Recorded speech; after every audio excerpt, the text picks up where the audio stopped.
What's happening? This Trump Elon Musk thing, man. I must have been living under a rock, man.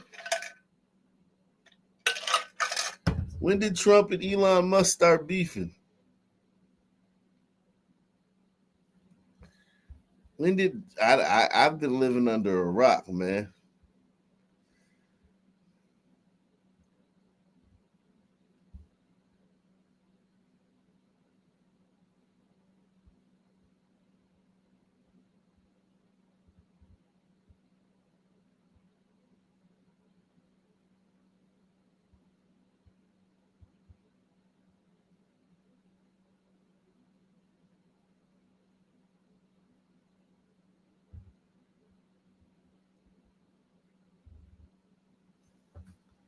I've been living under a rock, yo. I didn't know that Trump.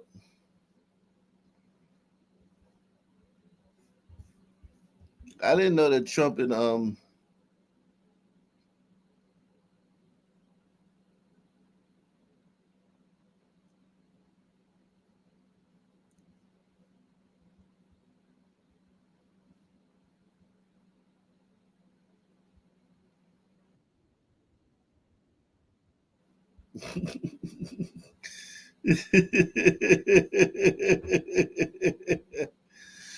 Oh man, I didn't know Trump. I didn't know Trump and Elon was beefing, man. Did you know that?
Oh,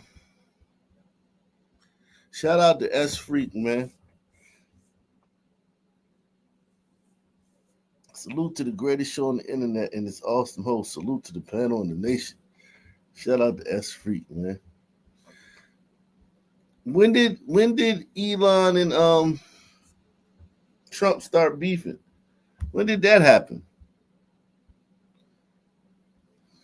I'm shocked. What are they fighting over? Yeah, but he's saying some stuff that he can't take back. Trump Elon is saying stuff that he can't take back.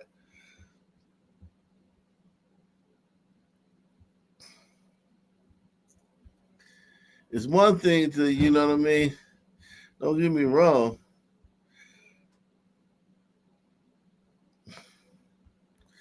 Don't get me wrong.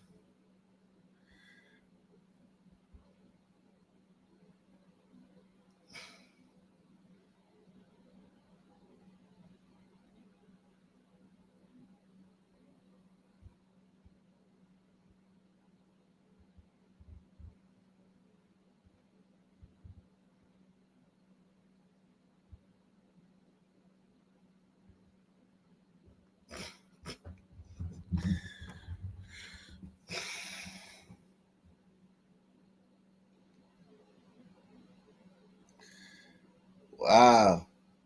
He said Trump fucking with Epstein.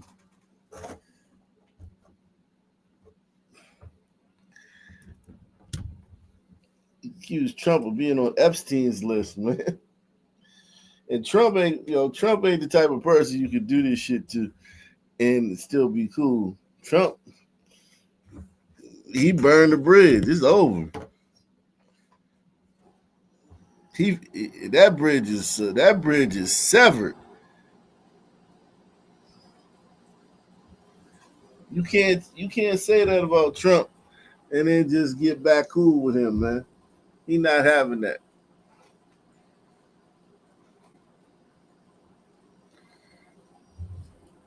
Trump's not having that, man.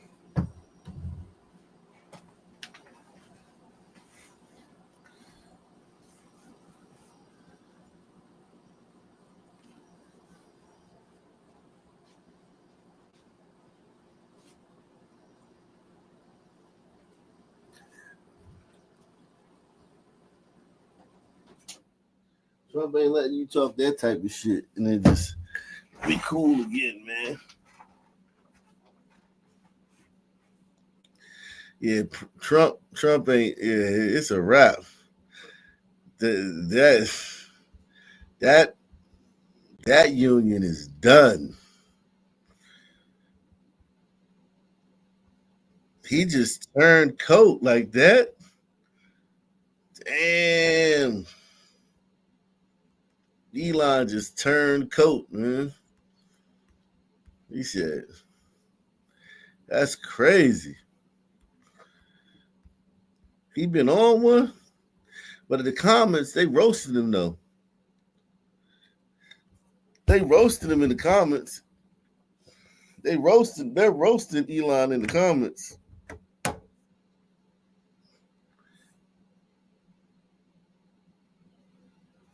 They're destroying him in the comments.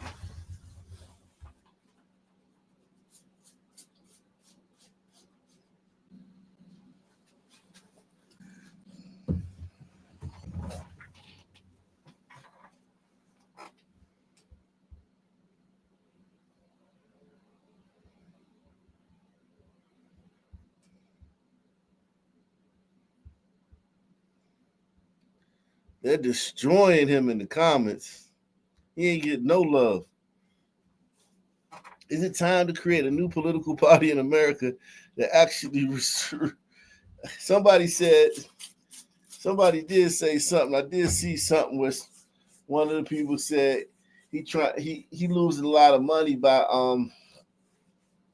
alienating half of the people. If you got a car company, you don't want to alienate half of the American public. So they're saying that he's trying to distance himself from Trump so he can get his the other half of the American people to buy his cars again.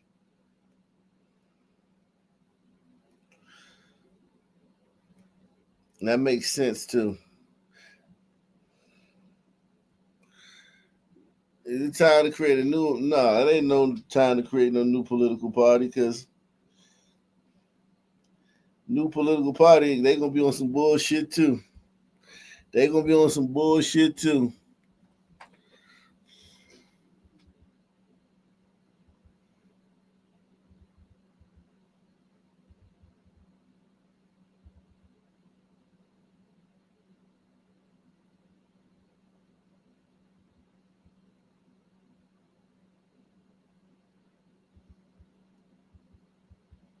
Wow, I didn't see this coming.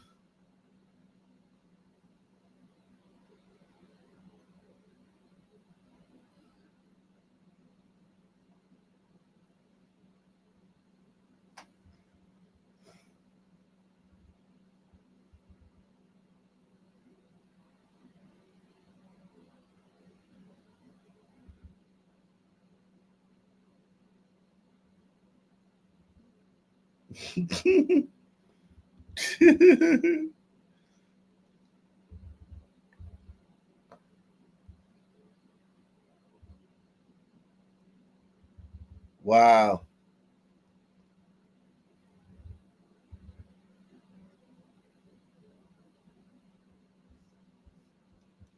Which was there was a story that I read about him that really affected me, which was when he was talking to Bill Gates, and Bill Gates had just taken out some huge short on Tesla, it was like $1 billion short or something, and and Elon was like, "Why would you do that? Why would you short Tesla?" And Bill goes, "Well, I talked to my financial advisors, and I looked at the math, and there's no way it's overvalued, and so I'm going to make money on the short." And Elon goes, what do you care about making money? I thought you were into electric cars and climate change and saving the world. What are you doing, like trying to save a few bucks and betting against? Like, and he just walked away in disgust. And I think he never talked to Bill Gates after that. And that's when I realized, like, Elon's a purist. You know, he means what he says. Like, the money is a tool for him to get what he's trying to do. And so I take him at face value, which is the crazy thing, because there are a lot of people who set these audacious goals to inspire people, but you kind of know they don't really mean it. Elon, I take it face value. So I really do think he intends to get to Mars. I don't think he's joking about that. And I think he means to get there within a defined. Oh God, Jesus Christ! There's no fucking Mars. What are you talking about? All that space stuff is bullshit.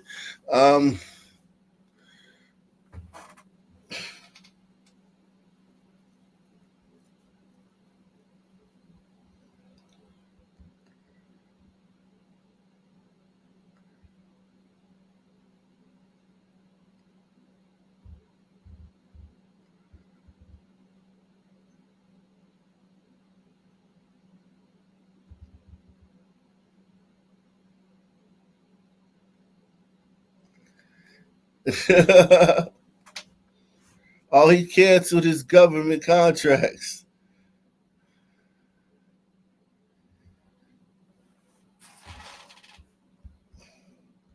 He canceled Elon's government contracts. Okay. Shout out to Martian Coon,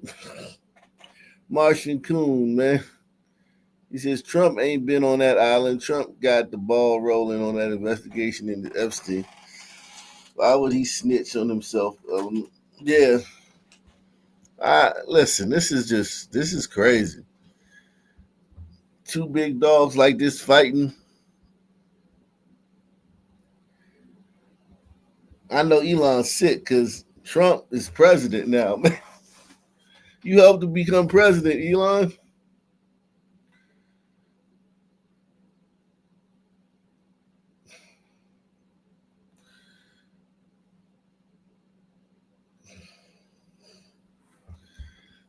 Who cares about the Epstein list?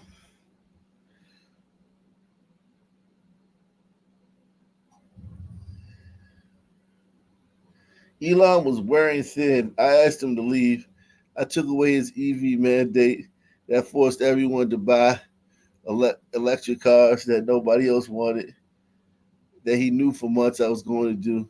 He just went crazy.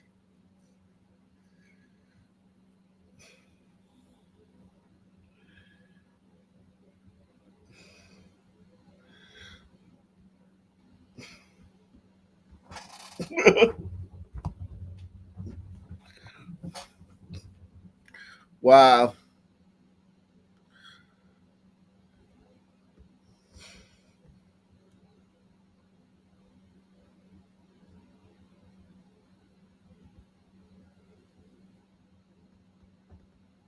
Wow, he is going scorched earth on Trump.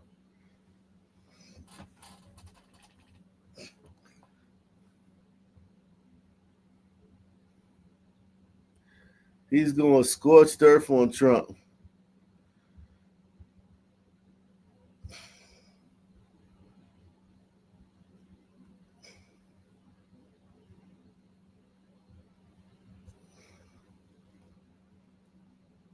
Well, he might not have. He says, well, he might not have gotten elected without Elon. So now is Elon going to make Twitter liberal again? Is Elon going to make is Elon going to punish Trump supporters on Twitter? Because here's the thing, this is the thing you gotta understand, man. You guys gotta Elon's playing hardball, right? And when he bought Twitter, he allowed conservatives to speak on Twitter without getting banned and suspended. And that helped Trump win by allowing both opinions to be said in the town square.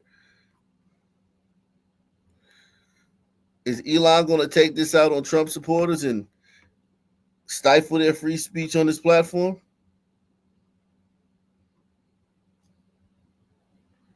Do you guys think that? That's a good poll question for today, man. That's a good poll question for today. That's a good poll question for today.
That's a good poll question. That's a good poll question.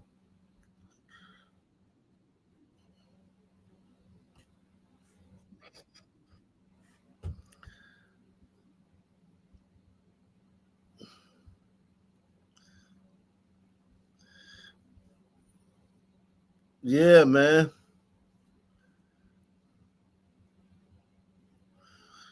Shout out to GG Ryder. Long time no see, man. He says Elon may be a purist, but his economic demands are like getting under your work truck and drilling a hole in the gas tank. Drain money out of the economy. Trump has more wisdom than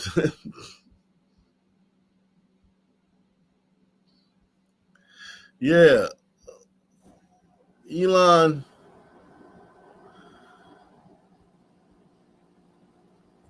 Elon having control over X is a weapon in his fight versus Trump.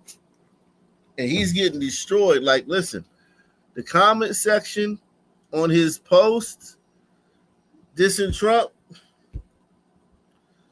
is insane, man.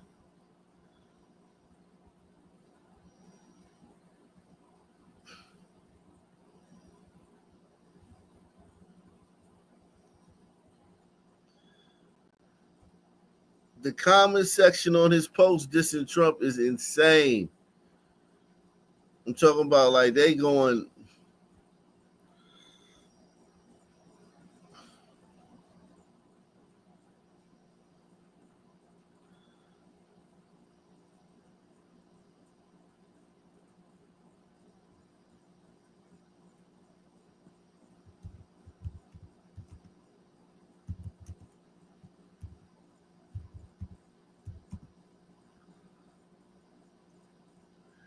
The comment section is insane. You heard me? They going at him. I don't think he got one good comment on there. I don't think he has one good comment on here. One good reply. Said, now you're spreading lies like everyone else. You just like them. Too bad. Said,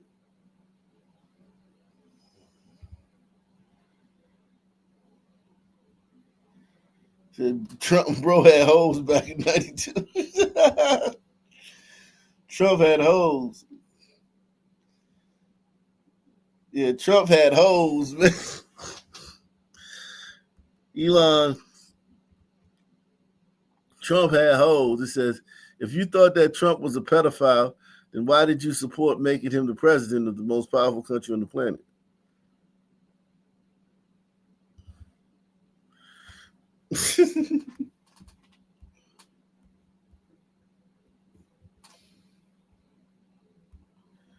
They said Trump had hoes. That's funny. Trump had hoes.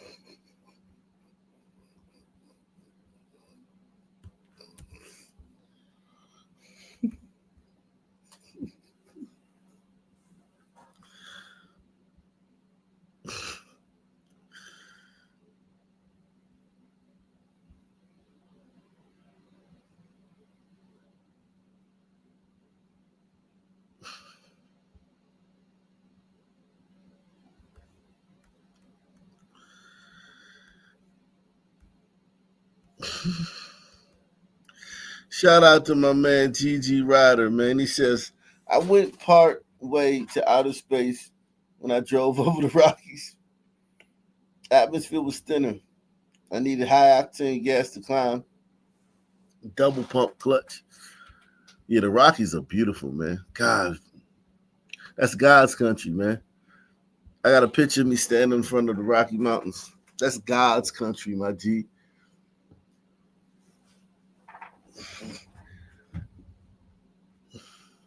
I went to Red Rock.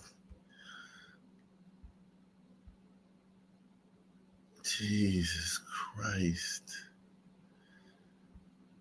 But space is fake, man. We already debunked space, man. Space is fake. Space is fake. Elon ain't going nowhere. Elon ain't going to fucking Mars. Oh wow. The Pacers won? Get the fuck out of here.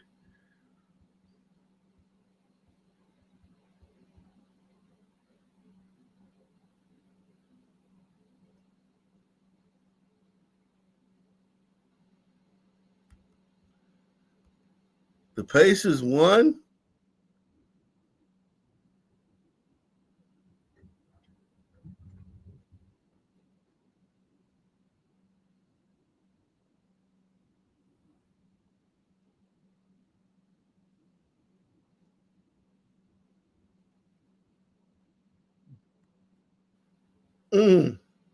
Wow.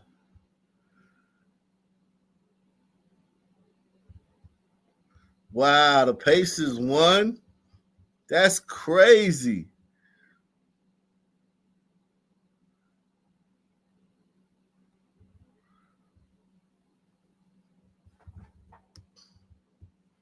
Wow.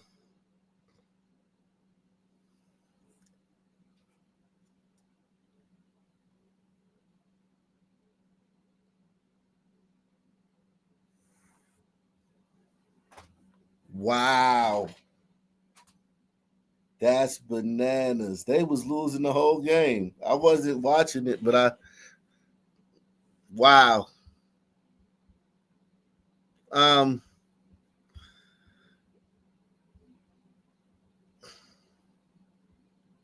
Yeah, space is bullshit, man. Space is bullshit, man.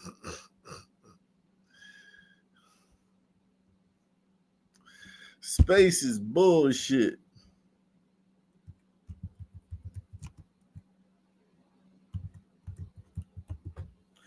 You can't go into no fucking space. You can tell him he going to Mars. Yeah, you going to Mars, all right.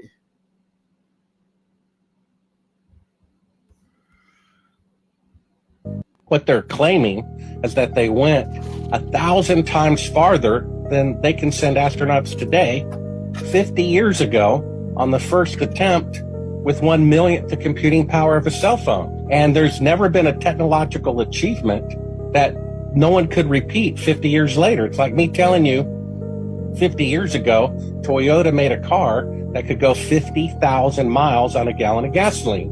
And yet today, 5 decades later, the best car can only go 50 miles per gallon or 1,000th the distance. You would laugh and say the original claim is preposterous. Or 50 years later, and now the farthest they can send an astronaut to the moon is 1,000th the distance that they claim to have done on the first attempt 50 years ago with less computing power than a cell phone, 1/1,000th of the computing power. It just doesn't add up. It's never happened. It's also the only time that they deliberately destroyed a technology. I mean, the B-52 is 70 years old and there's still 200 of them in service. And yet they admit they destroyed all the Apollo equipment and they're claiming they have to go back to the moon and recreate it from scratch. They destroyed all the original videotapes, all the original blueprints. You would never do that if you really went. You would only do that. And listen, this ain't even about the Earth being flat. Space is fake whether the Earth is flat or round. Okay? I want y'all to know that. So we don't have to fight about whether the Earth is flat or round. That's not what I'm saying. I'm saying space travel that they claim they're doing is all fake. whether the earth is flat or round. Either way, what they're doing is not real. They're not really doing it.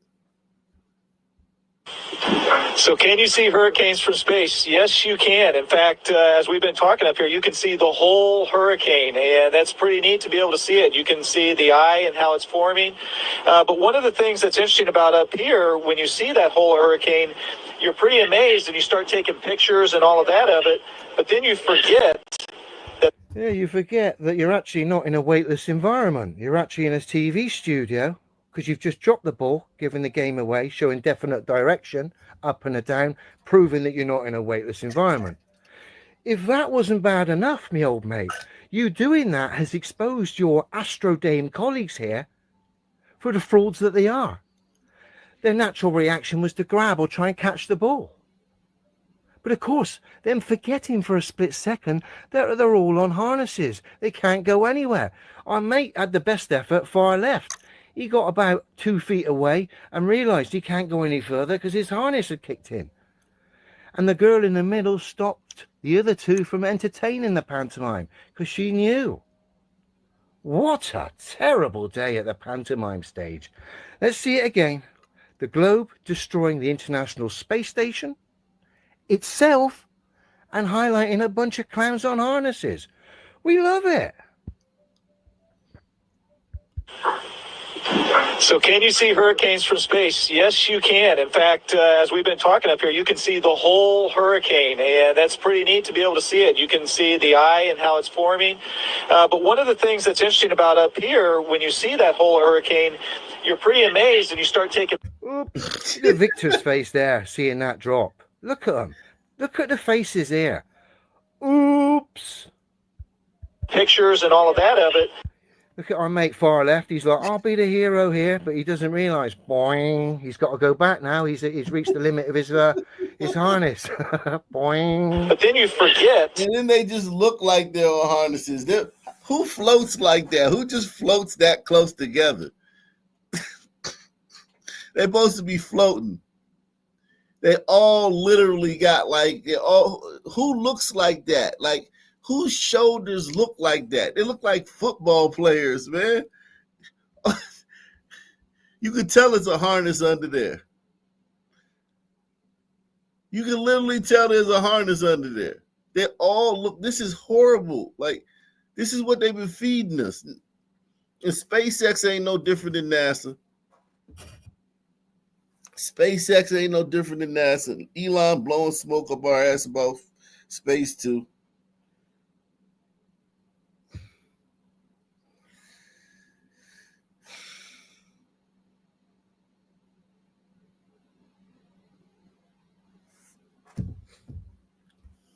And how it's forming. But one of the things that's interesting about up here, when you see that whole hurricane, you're pretty amazed and you start taking... Oops. Look at Victor's face there, seeing that drop.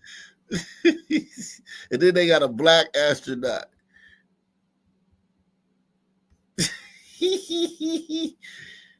Oh, did y'all, press one if you enjoyed last night's show, man, because YouTube took it down, but I got it. You know, I got it because I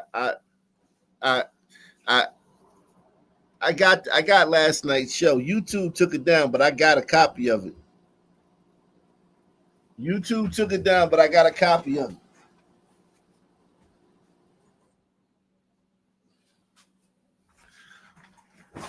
I'm gonna upload last night's show tomorrow. I'm gonna upload it on Arc Nation Gold. If you want to see last night's show, I'm gonna upload it to Arc Nation Gold. I'm gonna upload multiple parts, but yeah, I got last night's show. YouTube took it down, but I got it. They blocked it. I got it though. I got it.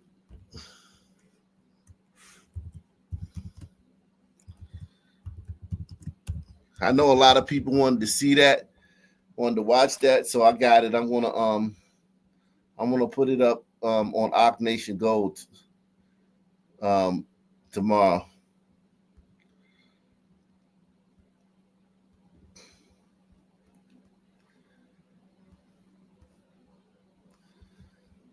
Yeah.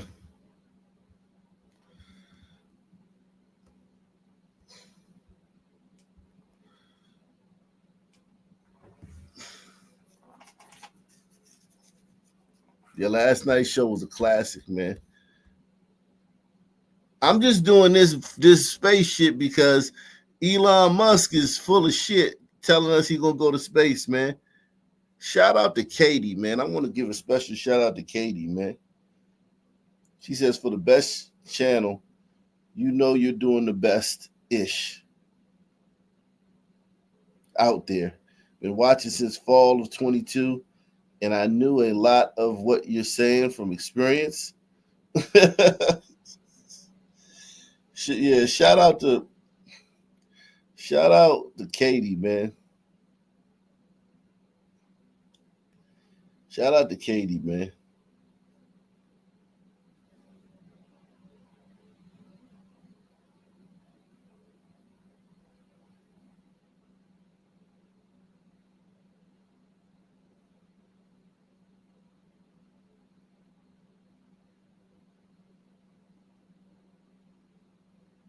Shout out to Katie.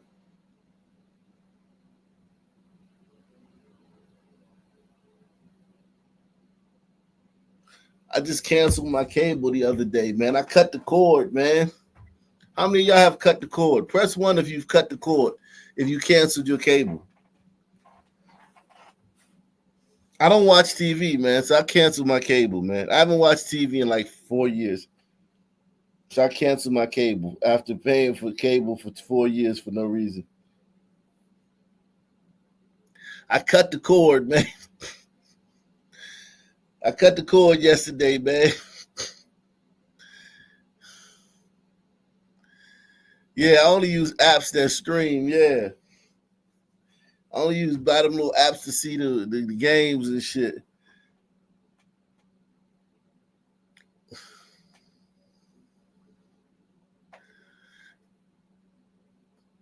I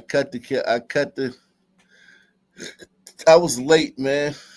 I was late to the party, man. I should have cut the cord. My wife been telling me to cut the cord for a year.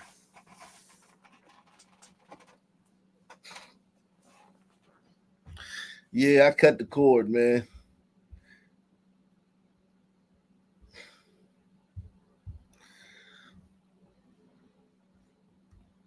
I'm Don Pettit. That's like a tired record. You only have about 6 things you say. Huh. And, after you say them, it's just It's just something that you have to engineer around when you make a spacecraft. I don't think that's true, which means I don't think you're telling the truth. By something big enough to do any real damage. What do you mean? Oh, it smells like a half machine shop, and when you're cooking dinner and you rip open a pouch of stew or something, you can smell a little roast beef. What are you hiding? You need to take pictures of and how to take the pictures. And I am very concerned.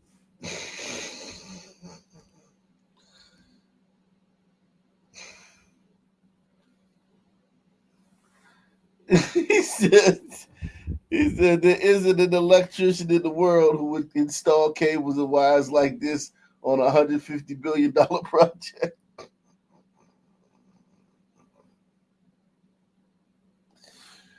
Oh shit. All right, man. Let's get into it, man. Everybody continue to hit that like button, man. Smash that like button, man. Smash that like button, bro.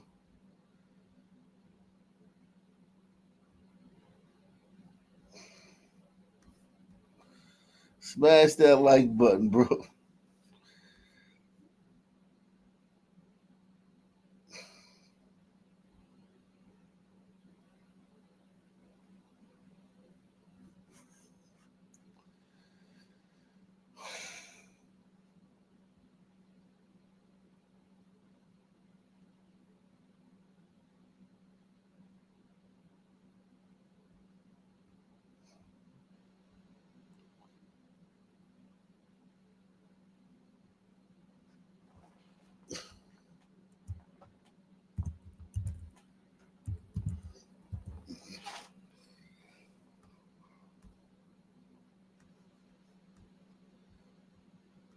let's get an update on some of the stories that we've been covering, man. Let's get an update on some of the stories we've been covering. We come on the air at 4 with some breaking news. Tonight, we're following some breaking developments now as the list of people now tied to a mass shooting in Hickory is growing. Thanks for joining us. I'm Jane Monreal. And I'm Nick Sturdivant. 20-year-old Garen Killian's bond has now been revoked after law enforcement expressed outrage that he was given a bond in the first place following his criminal history. Meanwhile, more arrests have been made and multiple suspects remain on the run. WCNC Charlotte's Jesse Pierre live outside of the courthouse now. Jesse? That's right. The list of suspects keeps growing, and today Garen Killian learned that he will be staying behind bars, and law enforcement tell me that we can expect more arrests coming. Garen Killian back in front of a judge Thursday. His bond from a previous shooting case back in April officially revoked. Sheriff's Office is relieved that the public safety has been ensured by the revocation of Mr. Killian's bond in the April shooting. Killian was already out on a $100,000 bond for that shooting in Hickory, where he is accused of firing at a crowd. Then the 20-year-old faced a new charge, first-degree attempted murder in connection to a shooting at a pool party earlier this month. Wednesday, he received a $200,000 bond in that case, curfew and ankle monitor. Conditions that the same thing they give niggas every day. The same thing they give niggas every day. The same thing they give to niggas every day in Chicago and Memphis and Detroit. The same thing. He ain't getting no fucking special treatment because he white. This the same way. This is the same thing all the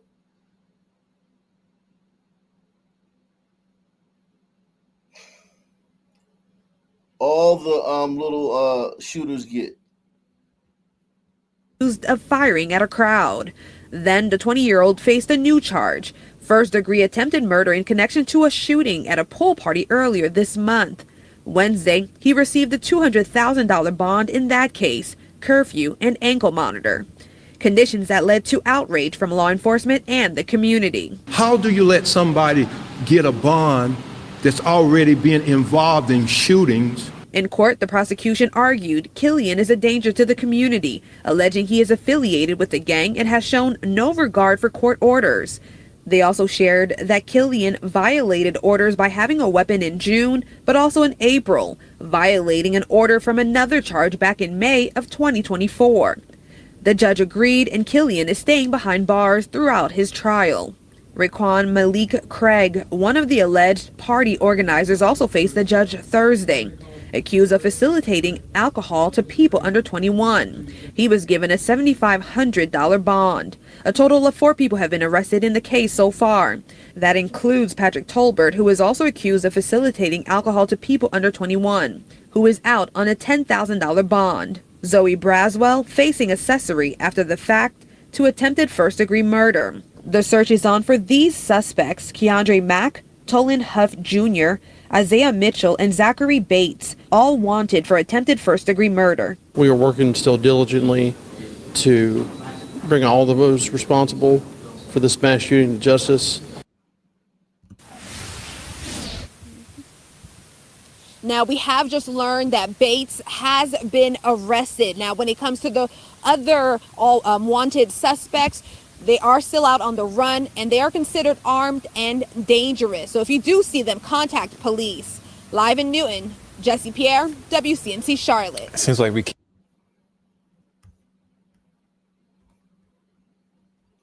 Shout out to IU McCoy. Says salute, Ak. Last night's show was legendary. I rewatched it on Twitter. Oh, okay. I didn't know you could rewatch things on Twitter. I thought once that it went up, it was gone. Okay, so you can rewatch it on Twitter. Salute. I'm gonna post it on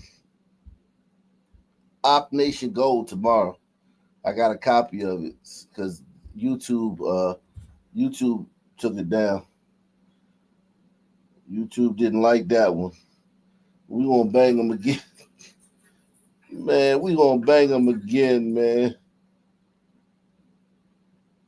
We gonna bang them again tonight with another one. We're going to bang them again tonight with another one, man.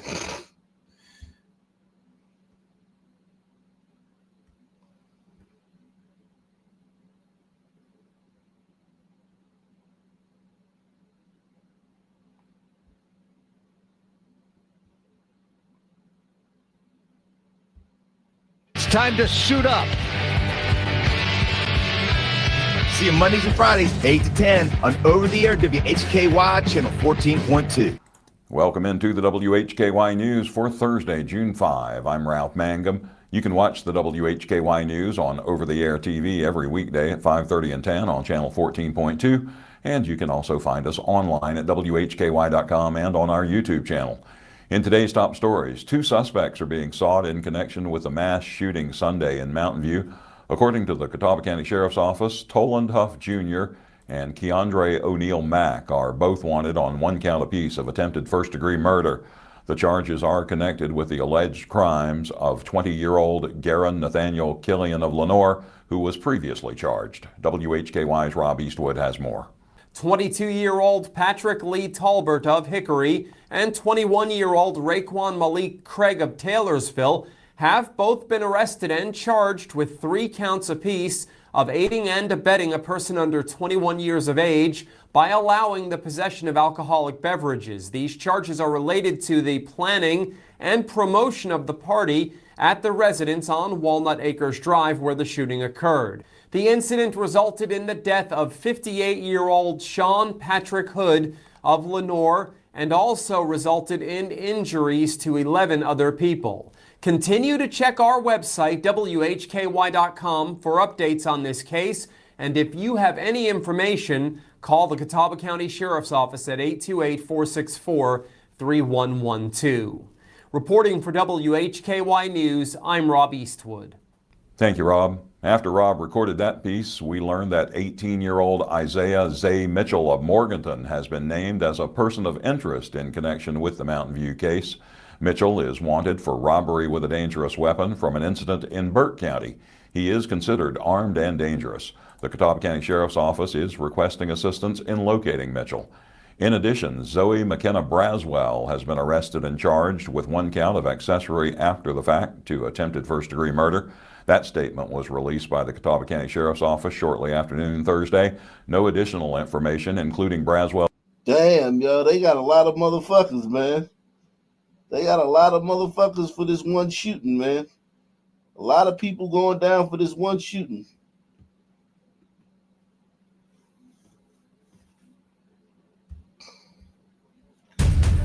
We come on the...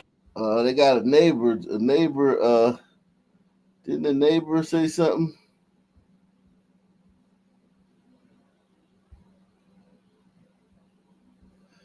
I think a neighbor said something. It's time to suit up. Here we go. Thanks for joining us on Queen City News at 10. I'm Brian Blakely. Tonight's arrest is the latest in an expanding case involving local, state, and federal agencies. And tonight, FBI agents and analysts left the site tonight in Mountain View, south of Hickory. Queen City News reporter Shakira Speaks shares neighbors' thoughts of the attack and what happens next. The single road in the Walnut Acres neighborhood is now empty. Neighbors can easily get to their homes after days of the road being crowded by investigators gathering evidence. But while the scene is clear, one suspect still remains on the loose, leaving neighbors still uneasy. I heard the gunshots.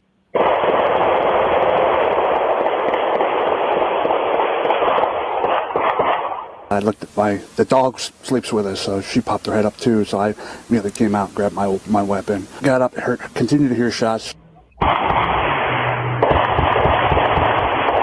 It's almost like almost 3 minutes from the very first shot to the very last shot.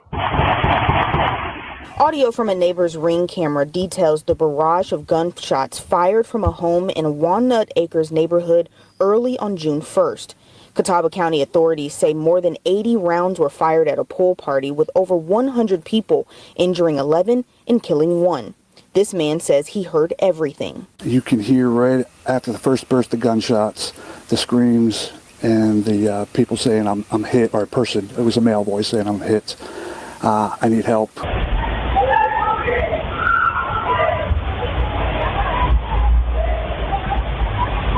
And the screams went on for quite some time, and there were some more shots, more screaming, pandemonium.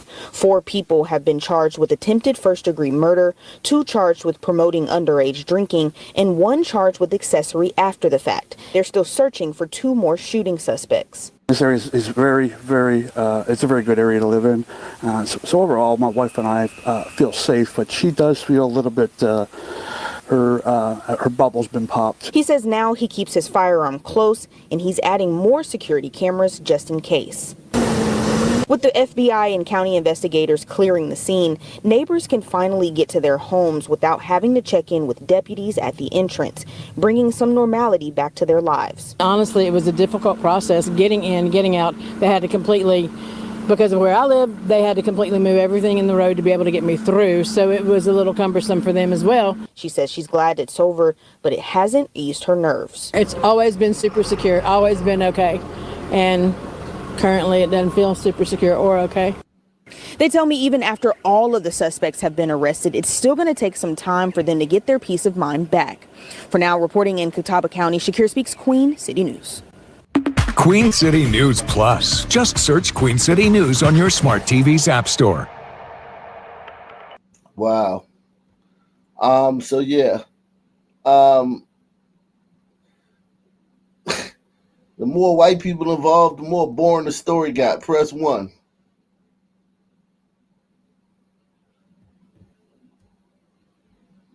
Our coverage continues now with Fox 13's Alejandra Guzman. Everyone is anxiously trying to learn more about Travis Decker. Yeah, so Ali, you've been in contact with somebody who was in the same Army platoon as Travis Decker. So what are they telling you? Well, they're sharing quite a bit. I can tell you that there's more clarity now as to who he is, his personality these last few years, and some of his recent behavior following this tragedy. Now, the individual who I've been speaking with does want to remain anonymous, but they did share these images of Decker back from 2017 after they were finishing a march in Europe. The two were in the same squad, in the same platoon, in the same company, while they were stationed together in the 503rd Airborne Brigade combat team with the 173rd Airborne in Italy. They tell me Decker was kicked out of Ranger Regiment for failing Ranger School. Now, many of you have been questioning whether or not he was a Ranger. We've all seen some of the same photos of Decker in his uniform with a Ranger patch, but according to my source, he wasn't, because after getting kicked out, that's when Decker was transferred to their platoon, and that's where they shared a little bit more about who he was, just saying that he was a fit but quiet guy, sort of an outcast, yet a hard worker and a bit of a narcissist. They tell me by this time, Decker and Whitney already had their firstborn, Peyton. Decker eventually did warm up to his comrades, sharing that he aspired to be like his father and talked about getting back to Special Forces, but they say he never did. They say it was like Decker had some big shoes to fill. From what they know, his father was a Green Beret and he worshipped him. They did remain friends on social media, but they say that after these murder and kidnapping accusations, well, Decker actually deleted all of his videos and pictures and started unfollowing the majority of those who were in his company. Now, again, the loss of Peyton, Olivia, and Evelyn are hitting his teammates hard. They say that everyone who served with Decker is feeling betrayed and are distraught to learn of what has happened. That's the latest. Back to you. Wow. Tonight, the manhunt for Travis Decker continues in Chelan County. Decker is wanted for the murder of his 3 young daughters. Now, today, we are showing you this new photo of him as the search intensifies. That's because this photo gives you a better look at the distinct tattoos on his arms.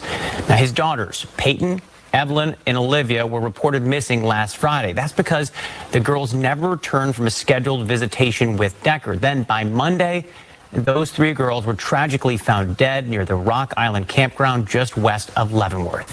Thanks for joining us for Fox 13 News at 5. I'm Matthew Smith. And I'm Hannah Kim. We have live team coverage for you tonight. Alejandra Guzman spoke with somebody who was in the same Army platoon as Decker. But we do want to get out to Fox 13's Lauren Donovan. She's joining us live from Wenatchee. Lauren, you were there as 2 friends of the girl's mother spoke publicly about all the pain and loss that she's feeling. But what are you hearing?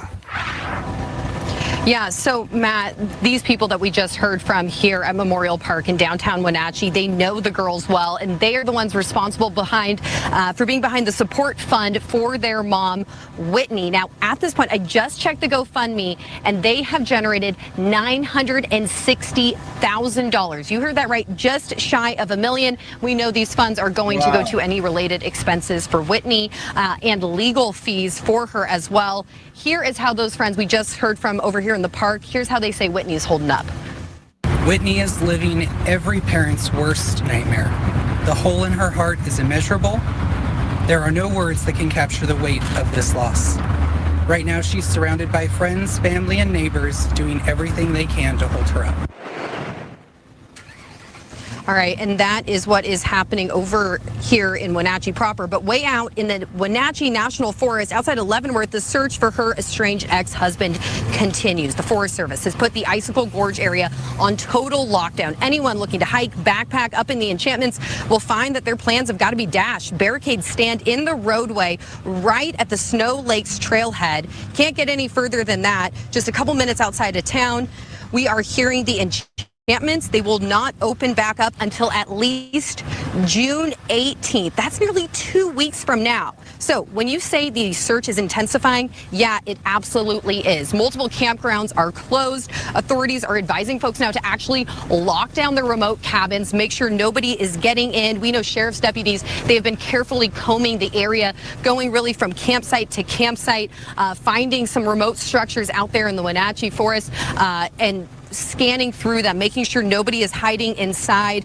We have heard that there were some tips that they saw someone that appeared to be Decker in the Wenatchee National Forest, but it doesn't appear those tips have come to fruition, produced anything yet. We also know today there was scheduled to be a completion of the autopsy, and the hope was wrapping that up, according to the sheriff, would help them key in on the timeline of when this all happened, when the girls were killed, because right now all we have is the point from the grim discovery. So it appears at least he's got a 4-day head start. So we'll see what comes of that.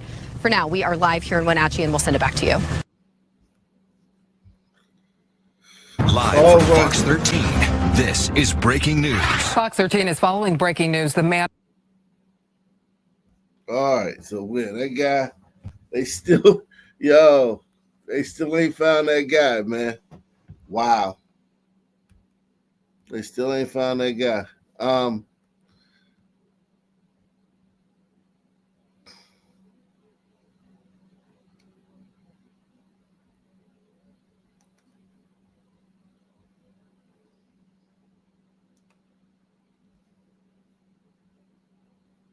They still haven't found that guy.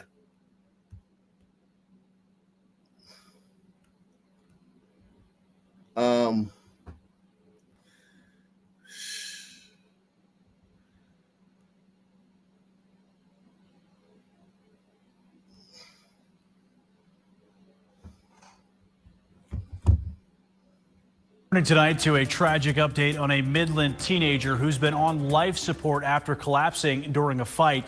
15-year-old Jasmine Calderon has passed away. News West 9's Cameron Leal has been actively following this story. And Cameron, a pretty sad update here tonight.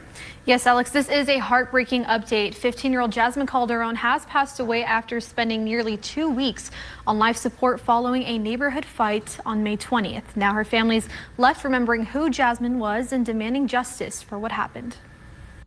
Joke around with us for a little bit and then go right back to her room. Absolutely. She's like a regular teenager. She's like a regular teenager. A regular teenager with a bright spirit and even brighter dreams. Jasmine, she the most loving, sweet, respectful little girl. Like teachers, friends, anybody could tell you. She's the most respectful little girl, mannered. She knew how to respect and love. She was just very, very loving. Jasmine's mother, Janelle, is now living every parent's nightmare. She's determined to turn her pain into purpose. I just want to know what happened. Whatever the case is, whatever, like I said, the injuries don't lie. Midland police tell News West 9 this case remains under active investigation, and detectives met with the Calderon family. So she got in a fight and she collapsed. So sad, man. So sad. Also breaking here at 11, you're looking at who police say shot 2 teenagers. Officers released this video to Atlanta News First just about 30 minutes ago. They say it's connected to the shooting that happened this afternoon in southwest Atlanta near Greenbrier Mall. Atlanta News First Alani Latang is live outside police headquarters tonight. Alani has spoke with people who were right by that shooting when it happened. We spoke with the people whose house you're actually looking at with those 2 people running behind them. And they say this is a brand new neighborhood. They've been there for 6 months. And they say this is all very concerning in broad daylight when it happened. My wife and I, we were in the living room of our home with our 1-week-old daughter, and we heard a series of gunshots. Those gunshots striking 2 19-year-olds. Atlanta police say the teens got shot at Aviary Park neighborhood in Greenbrier. One got shot multiple times in the upper body, the other shot in the arm. One neighbor who lives right next to where the shooting happened wants to remain anonymous. He says he saw people running behind his home after the shots, as seen in this police video of who police believe the suspects are. We thought that was a little suspicious, and then about 20 minutes later, the whole neighborhood's filled with about 6 or 7 police officers. This couple says they are here nearly every day visiting friends. I don't have words for it, you know. Yeah. It's insane. We got to do better. They say the shooting is concerning, given the amount of children in the neighborhood, and say the victims being so young is unnerving. It's crazy. We need gun control. You know, I think that senseless actions, right? 2 people got shot today. For what reason? 19-year-olds, two teens. Kids? Yeah, that is crazy though. You just got out. Because we're not even far into the summer break for them, and 2 kids have been shot. Police say after being shot, the teens drove themselves to Greenbrier Mall to call 911 for help. Officers rendered aid outside the mall, then took them to the hospital. This area around the mall had 3 shootings last year, all happening less than a mile from the mall. Every area is a concern. So, of course, we will have more police presence in this area because of the circumstances. Police are asking if you know those people in their surveillance video or if you have any information regarding this shooting to give them a call. Reporting live in downtown, I'm Alani Latang, Atlanta News First. Now, it is one of the most daring and devastating Ukrainian. Jesus.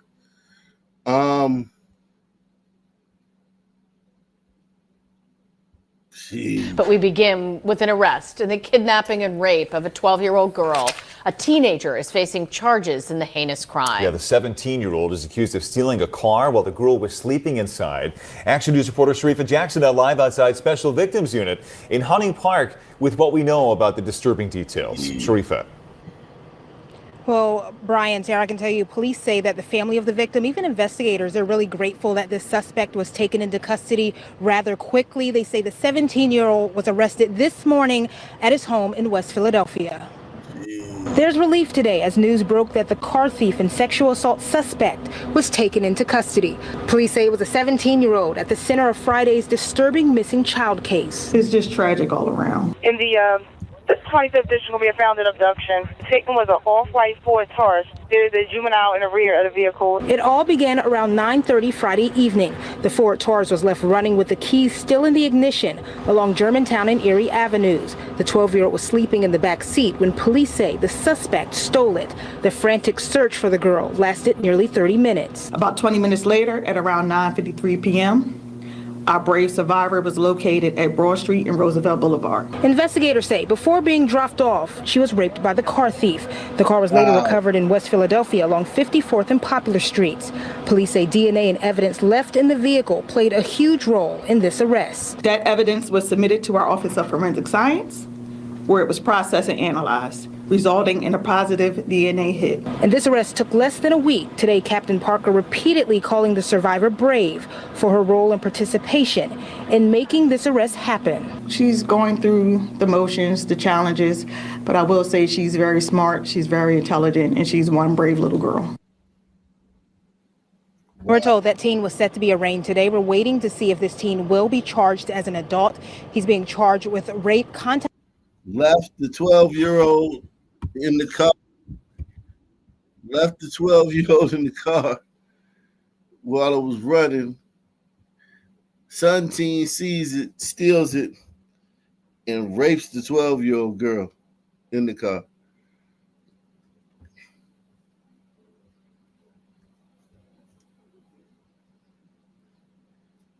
How many years do you get a 17-year-old for raping that little girl, man?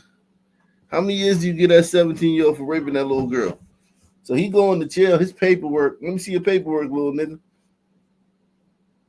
Raped a 12-year-old girl. God damn.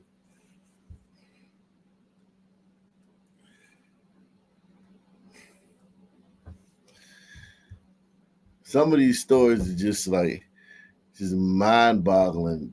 Just throw your life away. Throw your life away, man. Put your life in the garbage can.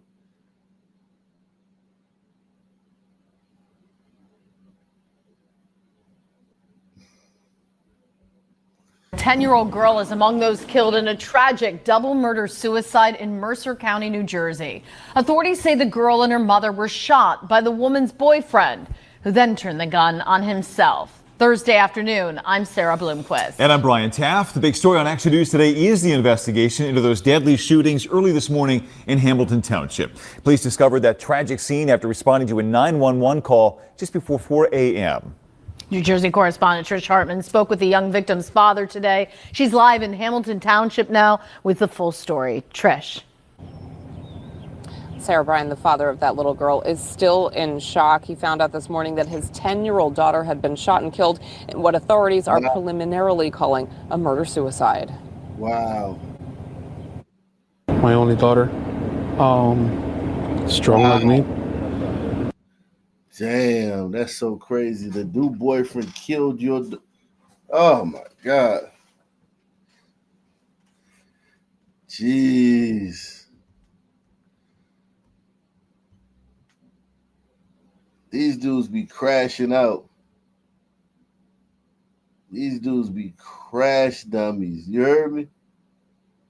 Crash dummies.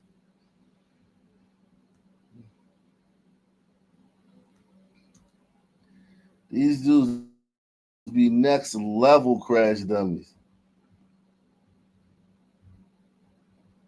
Like, let's keep it a buck.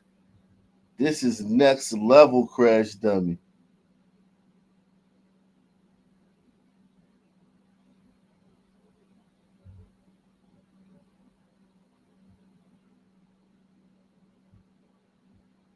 Jeez.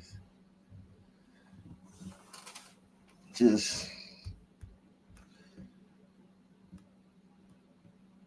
I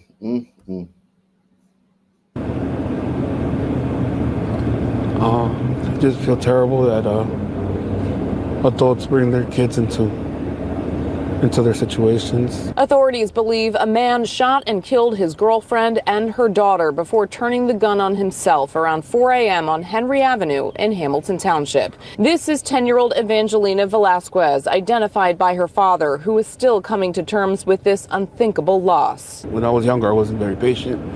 And through her, I learned to have patience. He says the girl's mother is his ex-girlfriend, Claribel Torres. In this surveillance video from the neighborhood, you can hear several gunshots. Neighbors say they heard 5. Seconds later, a police car pulls onto the street. Authorities say a 911 call was made from that residence just before 4 a.m. All 3 were pronounced dead on scene. Investigators remained on scene for hours, going through evidence. Now, friends and family are left heartbroken. She's always very clever, strong fighter. Velasquez says that there were some custody issues between him and the girl's mother that they were working out in court, but he never thought that anything like this would happen. The Mercer County Prosecutor's Office and the Hamilton Township Police are still investigating the circumstances that led up to this shooting. We're live in Hamilton Township, New Jersey. Trish Hartman, Channel 6, Action News. Sarah. Oh, it is so sad. Jeez. Fuck. Damn. Search for this man who we're being told is accused of exposing himself to shoppers in South Jersey. Police in Evesham say it happened at least 2 times at the Marshalls on Route 73. Police want to find him before it happens again. Action News reporter Taronda Thomas is live for us in Evesham with the details tonight. Taronda. Well, Shari, police got a good picture of the suspect, and they're hoping someone recognizes the man who they say committed an indecent act in front of unsuspecting shoppers. Honestly, you can get so distracted, like looking up and down the aisles. It's easy to get distracted when bargain hunting, but there's no mistaking what shoppers saw here. Creeps me out. A man exposing himself in the Marshalls on Route 73 South in Evesham Township at around 1:30 Monday. A gentleman had come into the store and exposed his genitals to several customers inside the store. Police say this is their suspect. The photo taken as he walked into the store. One of the customers that reported the incident. Yo, man. It's a while. Make sure you support the channel via PayPal, Cash App, or the Super Chat. About to drop the link, man.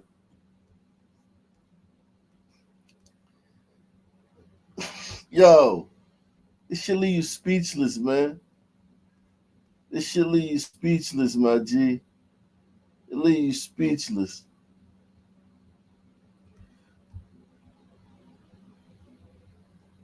Some of this shit leaves you speechless. You can't even really comment on some of this stuff. This dude just walks into the store and pulls his dick out.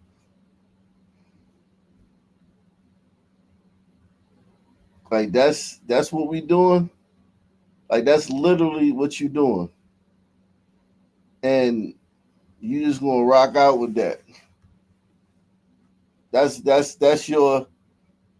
you. You that guy that just walk in the store and pull his dick out.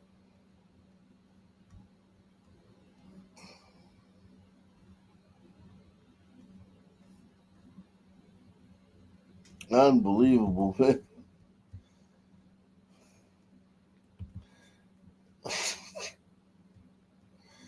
Listen, man.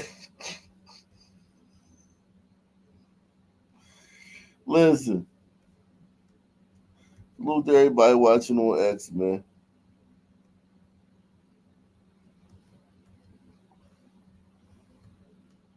Shout out to Baby King, man. Listen, let me tell you something, man.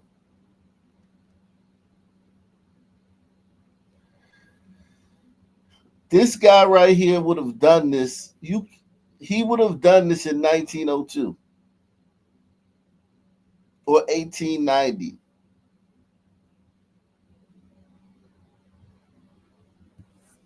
And he would have gotten lynched for it. He may have gotten lynched for it. And listen, while I think that that's a pretty stiff penalty, no pun intended, that's a pretty stiff penalty for pulling your junk out.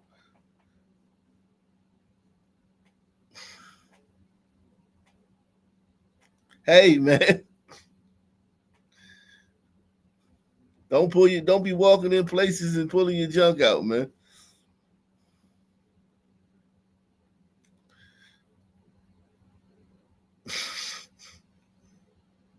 Yeah, during Pride Month. He doing this during Pride Month. You trying to tell us something, man? And said they also had a small child with them, which we believe was a juvenile, who we believe may have also witnessed the act. It's scary. I mean, honestly, there's tons of kids. This time of day especially, it's all, moms, kids, and, it's normally a happy place for people, but I never thought that would be something to be concerned about. Police say when the suspect left, he continued exposing himself in the parking lot, and this apparently isn't the first time he's done it. The same man allegedly exposed himself here last week. That incident was never reported. I'm not surprised, to be honest. There's been a lot of just weird people in stores, even nationwide. The fact that the scene of the crime is a store is both good and bad for police. Good because there could be a lot of witnesses. Bad because they all left the store before police could talk to them. That's why officers are looking for tips. If we don't approach it and don't find out what's going on and solve it, what else is he capable of doing? No, our police department, they're on top of things. They take care of things. Shoppers now on alert, hoping the suspect doesn't come back through these doors. It makes me a little bit nervous to go in, not to be perfectly honest. Anyone who recognizes a suspect or was here during either of those incidents is asked to contact Evesham Township Police. Now, the chief says if you do see the man who was in those photos, do not approach him. Instead, call 911.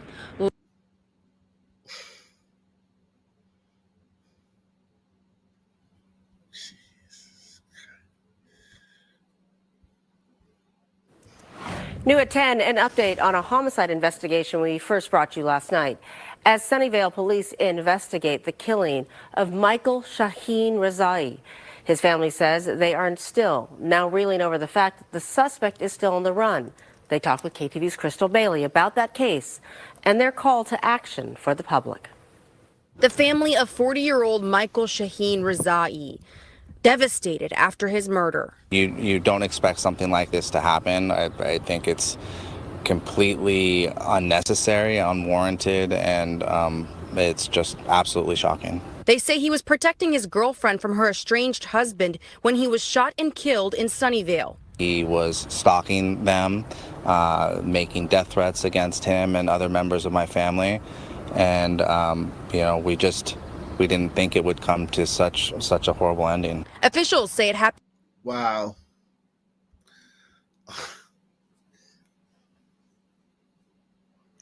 Crash out. This is the crash out Wednesdays, man. Such a horrible ending. Officials say it happened on Thursday evening at around 7:45 at a home on South Wolf Road. A neighbor tells us they heard around 8 gunshots and called 911. A few seconds after that, he came and knocked at our door like twice, asking for help. Sunnyvale police officers say they responded to the home and found a man outside with gunshot wounds. Despite life-saving efforts, officials say he died at the scene. There was an argument that ensued, first with the woman and her estranged husband, then with my brother. We believe that my brother gave his life trying to defend her and try to keep her alive. The suspect, identified 4 days later by Sunnyvale police as 44-year-old Jesus Aguilera. The information should have been out there a little sooner. Rezai's brothers, reeling with grief, say their frustrated law enforcement waited until Monday to release the suspect's name to the public. This allowed this individual to move about freely without the benefit of public vigilance, without the benefit of potential tips coming in. Now they're demanding justice. Catching him would bring back just the slightest bit of that pain. If you see anything, if you hear anything, please contact local law enforcement. We need to have. Damn. Everybody's crashing out today, man. A major development in the case of Misha Johnson, the pregnant Hawaii woman who went missing last July.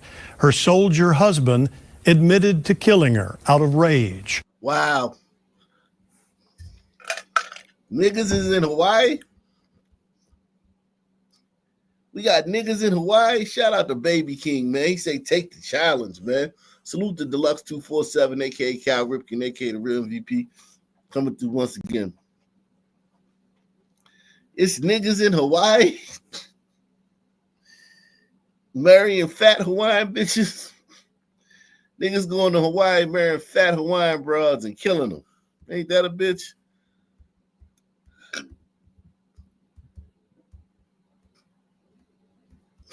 A major development in the case of Misha Johnson, the pregnant Hawaii woman who went missing last July. Her soldier husband admitted to killing her out of rage. We warn you, some of the details in this story are disturbing. Stephen Farino reports. Cameras were not allowed at the courtroom at Wheeler. However, we did watch a live feed from here at Schofield Barracks. This is the first time we have seen Private First Class Dwayne Johnson. I can tell you he did look proper in the courtroom. He was clean cut, clean shaven. He had his full dress uniform on, and he was very polite to the judge. Answered, yes, ma'am, no, ma'am. But he was very stoic and emotionless when talking about the night he killed the woman he called the love of his life. And we warn you, some of these details are graphic. Johnson's wife, 19-year-old Misha Johnson, reported missing on August 1st last year. She was 6 months pregnant at the time. In court today, PFC Johnson said on July 12th, the two argued because Misha accused him of cheating and threatened to keep his baby's life. Johnson said that made him overwhelmed with rage, and he... Hold on, what? Misha accused him of cheating and threatened to keep his baby's life. Johnson said that. Oh, accused him of cheating and threatened to keep him out of his baby's life. You girls, you women got to stop this, man. Telling men that you're gonna keep their children away from, or you're gonna use their children as pawns. Because he killed the kid. The kid was still inside of you, baby. He killed you and he killed the kid. This is double murder.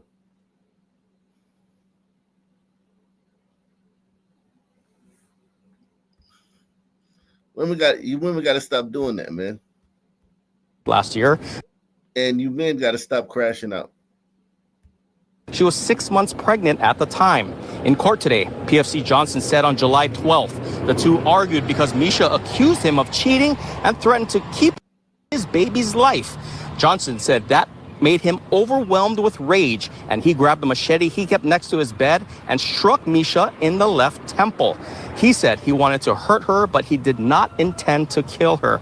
PFC Johnson admitted he dismembered her body, put her body pieces in trash bags, and threw her in a dumpster at his unit on Schofield Barracks. He said he thought he did that because it would be easier for the body to not be found, and he also knew that that dumpster was going straight to the incinerator. I want to go back to the mood in the courtroom. Johnson, again, emotionless and cold when he's describing what happened. The gallery, however, was the exact opposite. They were very emotional. They gasped and they cried when they heard what happened. One woman was crying so much, crying hysterically, that she needed to go out and seek medical attention. PFC Johnson faces 10 to 20 years for each of those charges of voluntary manslaughter and death of an unborn child. Sentencing is scheduled to continue tomorrow. Reporting from Schofield Barracks, Stephen Florino, KH12 News. Working. Damn. Son, man, why? I bet that's the first murder they had in a long time out there, man.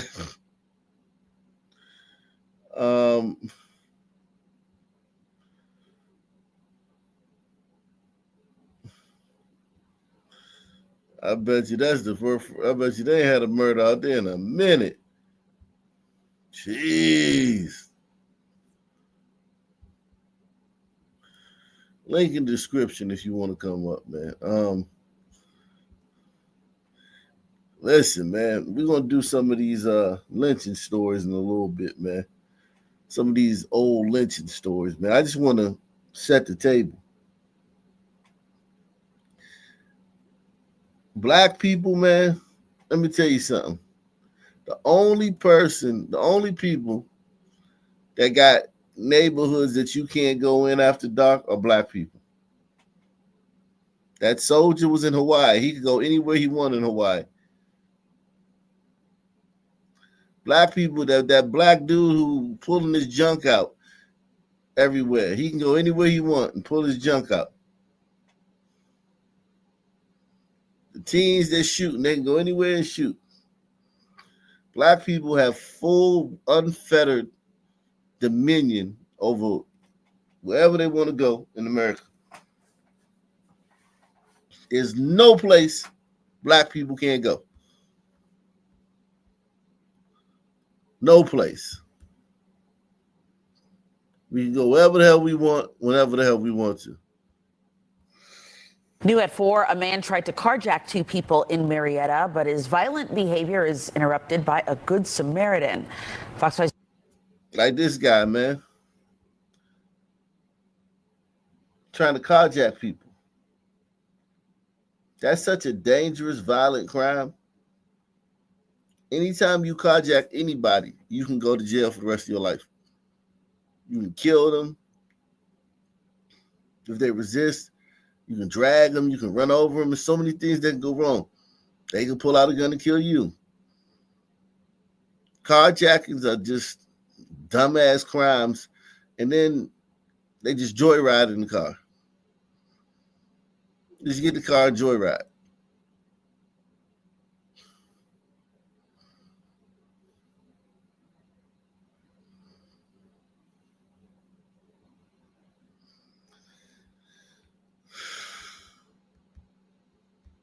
New at 4, a man tried to carjack 2 people in Marietta, but his violent behavior is interrupted by a good Samaritan. Fox 5's Denise Dillon is live in Marietta with that story. So Denise, you talked to that good Samaritan and one of the victims. I certainly did, and this whole thing started at this gas station where the first attempted carjacking took place. That good Samaritan ran from across the street at this restaurant to help. And I was just, help, help, and he and I were wrestling, and then we fell to the concrete. Teresa Mackis walked out of this gas station on Franklin Gateway and says a man wanted her car and attacked her with a piece of a metal bed frame. I was screaming as loud as I could, but nobody around the gas station came. Gary and Anna Edwards were just leaving Cracker Barrel across the street when they heard the screams for help. And we heard a lady screaming, bloody murder. And I saw across the road this guy on top of this lady. Gary took off running. In the impact, knocked him over, and then there was a little tussle on the ground. The next thing I heard was, get the hell off of her right now. Gary says the attacker ran toward the intersection where he tried to carjack a vehicle with a couple and a child inside. Gary went after him. Anna, my wife, met me at the edge of the road, gave me her gun. I rounded the vehicle that he was trying to get into on the passenger side. Gary says he pulled the gun on the man and told him to get down. He spread eagle, put his hands down, and was begging and pleading to let him go. Police showed up and arrested 32-year-old Rico Riley. Police say thanks to the quick response from Gary and Anna Edwards, Riley is now in jail facing numerous charges. And the outcome in this particular case was fantastic, and we applaud them. We also caution the public, we're never going to ask you to be that one to run in. If you are wired that way, please be safe. The Edwards say there was no time to think. They knew someone needed help, and so these white people can't even pump gas. What if white people acted like black people? What if white people talked about every little fucking crime? Like black people still talk about a crime from 1998 in some little town in Texas. What if white people was like that? What if white people was like, man, don't go to Atlanta, man. White people not welcome in Atlanta. They tried to carjack me down there. Like, white people just keep it moving, man. They keep it pushing. What's happening, man? Hey, how you doing, buddy? You got a mean echo. Oh, shit. Let me hop off and come back. Might be the TV. I don't know, but oh, yeah. I forgot that was on. How's that? Is that better? Is that better? You can still hear something, but you can still hear something in the background. Let me pop off and come back. All right. Hey, baby. Sorry. All right. Yeah, man. This white woman can't pump gas in this little town. She can't pump gas in this town. This is a sundown town for her. She can't pump gas in this town without some nigga running up on her trying to carjack her. Tonight, a Charlotte family mourns the loss of a daughter. 17-year-old Nevaeh Carter was shot and killed early Saturday morning, that is. And now we're hearing from loved ones who are calling for justice in her name. WCNC Charlotte's Anna King spoke with the family and shares this story. It was a deadly shooting at the intersection of North Graham Street and Craighead Road that left a community shaken and a family devastated. And tonight, while detectives continue to search for answers, her parents say they want justice. Saturday morning, they got a call no parent wants to get. I just couldn't believe it was true. I just talked to her last Wednesday.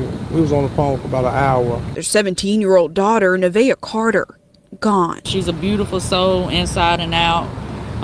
Goofy, silly, outgoing. Nevaeh was the perfect child. Nevaeh was shot inside a car along North Graham Street in Charlotte. And what officials confirmed was a drive-by shooting. 17 years old, she had her whole future ahead of her. And Nevaeh so loved, and she didn't deserve this. Now that future is gone, and her parents are left trying to make sense of it. It hurts. My body is numb from it. You know, I just want, if anybody know anything about this, if you got anything that you know about it, just call the detective office or somebody. The community is coming together for a vigil this Saturday at the intersection where she was killed. Those who loved her say they want to remember her life and demand accountability for her death. We want justice. We're not going to stop. I'm not going to stop, you know. So if you think it's going to go away, it's not, because I'm not going to go away. Now, this is still an active investigation, so anyone with information is asked to contact the detective on this case directly at 704-432. Wow. How many times do we do that story where the little black girl is fucking shot down in the street like a fucking dog? The hustle of a Friday afternoon dismissal. You wouldn't know anything out of the ordinary happened here at Randolph Middle School back on May 5th. They're losing a lot of trust with the parents and the community because it's just one after another, incident after incident. Alicia Hicks is a teacher and parent in the district. She says the lack of communication about campus incidents is frustrating. Now it makes me feel like although the parents shouldn't put their hands on admin, there might be some truth into what actually happened and that was mishandled, or it was trying to be swept under the rug, or they tried to handle it in the wrong way. Court documents show Principal Jennifer Schrader is a victim in the attack. Mariah Hector's daughter called her about a fight at school. Hector and several family members, including Trinity Nixon, showed up at the school and refused to leave when employees asked. The police report says Hector pushed the principal into a wall and grabbed Area Superintendent Jennifer Dean by the neck, allegedly attempting to choke her. When instruction is coming first in a lot of the classrooms, a lot of the social emotional development is left behind, which causes a lot of these fights and a lot of turmoil with the families and the parents and the admin, and I think it's just very unfortunate. CMS officials have not said if Schrader's suspension is related to this incident. She was suspended 2 weeks after it with pay. That's unfortunate to the parents. At least explain a little bit, give some type of detail instead of just, oh, this teacher or principal stepped away for the time being. We've put somebody in their place, because now you just have people questioning what's going on top of just everything going on within the school system already. Hector is banned from the school and faces multiple charges. Jesus. Let's do some blasts from the past. A cold case murder solved. Diane Peterson, a San Jose teacher, was found stabbed to death in a hallway of her school. And for decades, her case went unsolved. Until today, nearly 50 years later. Investigators now say they finally know who committed the crime. The Santa Clara County DA's cold case unit announced today it located a relative who says the killer confessed to them, but it stayed silent. KTVU Fox 2 reporter Mark Sayer is live at the DA's cold case office in Palo Alto with those details. Mark? Well, Claudine, this homicide occurred on the campus of Branham High School in South San Jose back in 1978. And the perpetrator, who has now been formally named, has been a suspect essentially the entire time. Cold case detectives only in the last month located a relative who had heard a confession and never spoke up. It was June 16th of 1978 when the body of teacher Diane Peterson was found in a hallway near her classroom at Branham High School. It was the day after school had let out for the summer, and Peterson was on campus wrapping up the year. She was killed with a single stab wound, and a student at the time was walking by and actually saw Ms. Peterson and heard her cry for help. That student was able to help police create this sketch of the suspect, but the perpetrator now named in the case, Harry Nickerson, was never a student at Branham. What he was doing on the campus and the motive for the killing remain unknown. Detectives at the time speculated the teacher may have stumbled upon a drug deal. Mr. Nickerson was identified as a suspect very early on in the investigation. He was arrested on a totally unrelated case 4 days after Diane's murder. And when he went to the police department, he spontaneously accused the police officers of trying to pin the murder of the teacher on him. In the 1980s, another witness told police about a confession and a very unusual knife. And he showed me the knife that he used. And according to the witness, Mr. Nickerson carved the words "teacher dear" into the knife handle. Nickerson died in 1993, but in recent years, the cold case unit reopened this case, and when forensic evidence went cold, they went looking for any living relatives of Nickerson using old-fashioned detective work. It was very unusual. It's both surprising and refreshing and also encouraging that old-fashioned police work can still solve crime. In a statement, the Campbell Union High School District said, though the events of this case took place decades ago and prior to our current leadership, we recognize the seriousness of the incident and the impact it may have had on those connected to the school at the time. We hope this resolution brings peace and closure to the victim's family and to all of those affected. Damn. Now, prosecutors would not release the exact relationship between the relative who told them about the. Hey, listen, Baby King says carjacking carries a life sentence in California. I don't believe that. I don't believe that the prosecutors and the judges are pushing for life sentences for carjackings. Because it's too much of that type of behavior out there. If it was a life sentence, you would see less of it. Yeah, I mean, if they even want to hold on to them, I'd be surprised. I would imagine, they catch his son carjacking, and he's going right back to it. Right. What do you think about these cold cases, though, guys? Like, they finding, because of modern technology, they finding out who killed these people after all these years. Do you think that's going to be something that's going to hurt the Sun Man because we're like the most murderous? Like, you know what I mean? All this technology they have. I don't think so. I think a Sun Man would just get himself caught up in his own way, in his own Sun Man way. No, I'm talking about the numbers as far as like the numbers of people that's going to be, that's just going on, that's just going to get pulled up out of their life now, uprooted out of their life. Like they thought they got away with it, and they're going to be mostly going to be Sun people. If it goes with the data. If you got 100 cold cases, according to the data, it should be about 70 of them have been Sun Men that killed the person. Damn, that's crazy! Wow, I mean, that's true, but I don't know. It reminds me. It reminds me. Not to digress, but it always reminds me and makes me laugh. The concept of the Minority Report. How racist it would be if that were to occur. All these Sun Men getting grabbed for crimes they're about to commit. They need to remake that movie. That they, you know what I mean? They need to remake that movie with modern CGI and all that stuff. That movie would be great. They need to remake it honestly though. Could you imagine that? No, I can't. Hell no, they ain't gonna make it. It would be hilarious. San Jose police say they've made a breakthrough in a cold case homicide that happened nearly 30 years ago. Advanced DNA technology has led to the identification of the primary suspect in the murder of Karen Gavorkov. Police say the victim was walking with a friend near Starboard Park when he was attacked and killed on July 16th back in 1997 by a man with a baseball bat. Investigators say DNA on his clothing matched Victor Ferguson, a person of interest in that case, who died. Wow. What has changed? This guy was just walking. He was just near a park with a friend. And somebody just comes up, some sun turd just comes up and beats him to death with a bat. That sounds like a fucking Sundown town to me. It sounds like Central Park 5 type shit.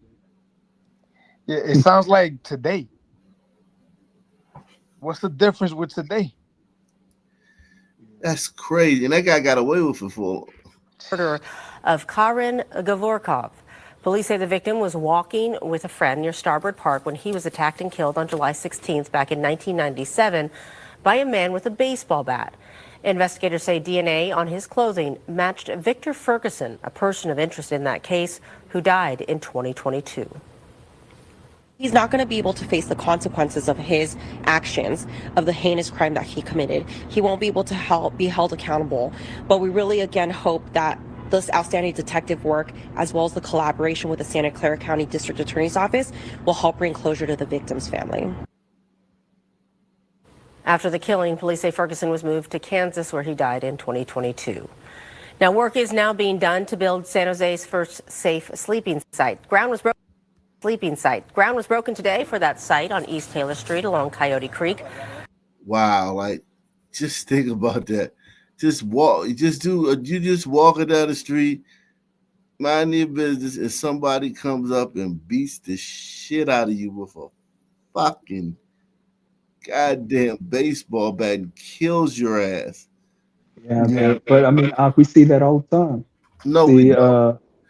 We saw that one guy, that old guy, get beat to death with a phone. Yeah, no doubt. But what I'm saying is, like, we don't get me wrong, we see people get punched and shit.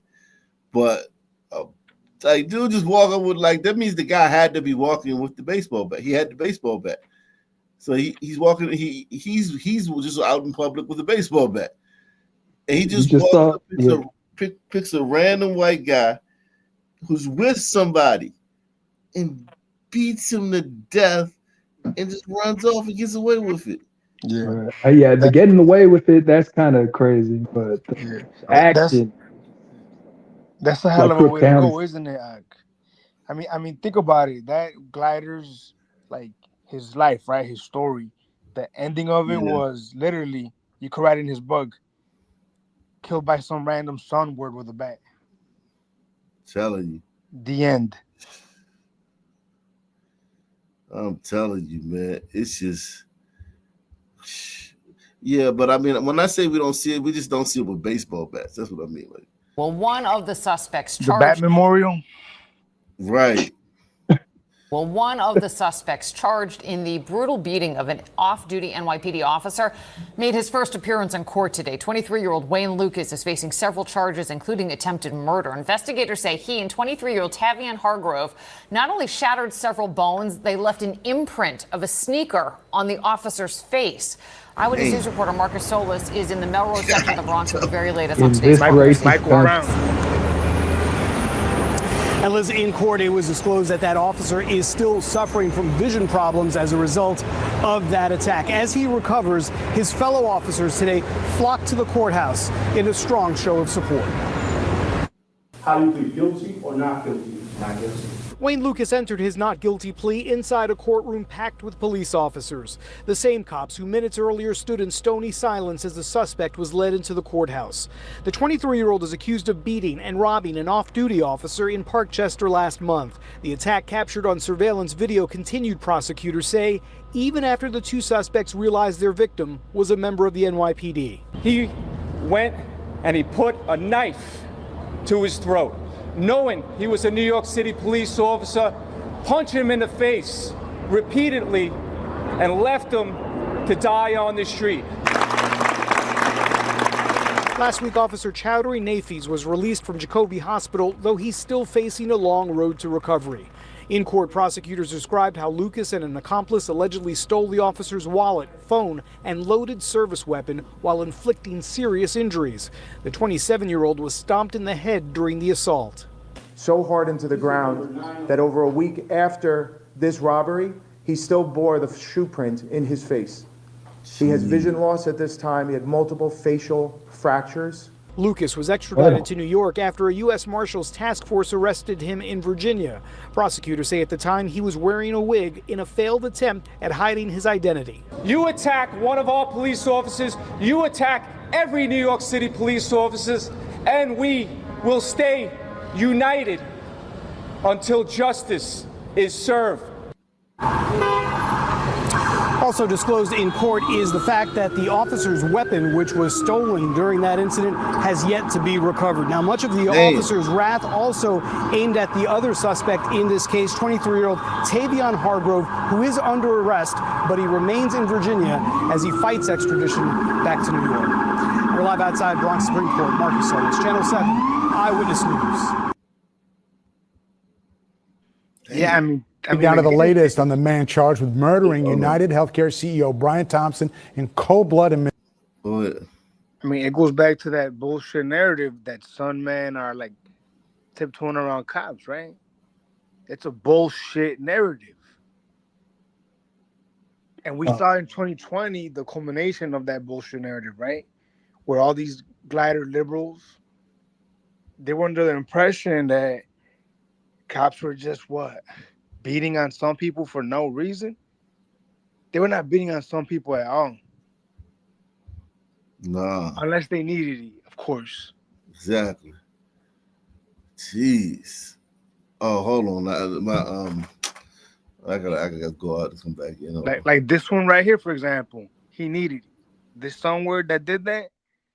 You ever seen that one Chris Rock skit, dude, where he's like, "How to not get your ass beat by the police"? I don't know if I'm familiar with it. Yeah, just go on whenever you get a chance. Go on YouTube and put Chris Rock, "How to not get your ass beat by the police," right? Hey, Wicked, real quick. Let me tell you. So there's a movie that came out in 1981. It's called Fort Apache, the Bronx. Have you ever heard of it? It has Paul Newman in it. What was it, Apache? No, Fort Apache, like kind of like Native American, but it's called Fort Apache, the Bronx. No, never heard of it. What about it? Okay, so it's a cop show that takes place in New York, and I tell you what, it's like watching Ox show. You know, how realistic it was, and it was just overall good movie. I'm talking about it. So when you say realistic, you're telling me that they're showing some man violently victimizing Yo, let me tell you something. So it starts off, Pam Greer's in it, and Pam Greer, she's a prostitute. So she walks up on these two cops that are sitting in their cop car. And, she walks up kind of like flirting with them. And she's like, "Yeah, I got something for you. I got something." And they're like, "Move it, lady." And it's a black cop and a white cop. They're like, "Move it, lady." She's like, "Trust me, what I got is real nice." She pulls out a gun, pow, pow, kills them both. And then you see a crowd of little sun teens.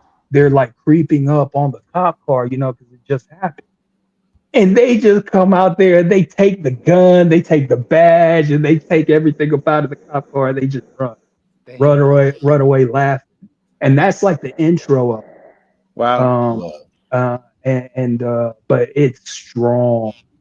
I wonder how that one got past the Juice Crew. It was crowdfunded. What's the name of it? They had Fort Apache, the Bronx. I watched it on YouTube. But it's for it to have Paul Newman on it at that time, that was a big deal. Okay. But they didn't get funding for it. But there's a few actors. It's super solid. I watched it on YouTube because it's kind of hard to find, but I think YouTube. Yeah, it sounds super racist. Just tell us if man, I'm talking about it was literally like watching panel. Especially the way they portray the police and just dealing with stuntmen all the time, and then you got a couple of cops who are chasing these niggers around. If you chase these niggers around all day, you're just gonna throw your back out. Yeah, you know Stop chasing them and shoot. That's what I call good times, and we lucky we got them. 11 SWAT teams swarm a neighborhood in Cobb County as law enforcement officers try to serve a warrant. Atlanta News First anchor Joe Gorcho is live along Old Alabama Road in Mableton tonight. And Joe, what are you learning out there? Well, Blair, the roads might be clear behind me, but it very much remains unclear as to why Cobb County Police and multiple federal agencies surrounded this neighborhood in Mableton and a home on Pisco Road. Now, Cobb County Police did just tell us Well, why do you think they did? There's some sun turd over there that they trying to go get, man. Let's keep it a buck.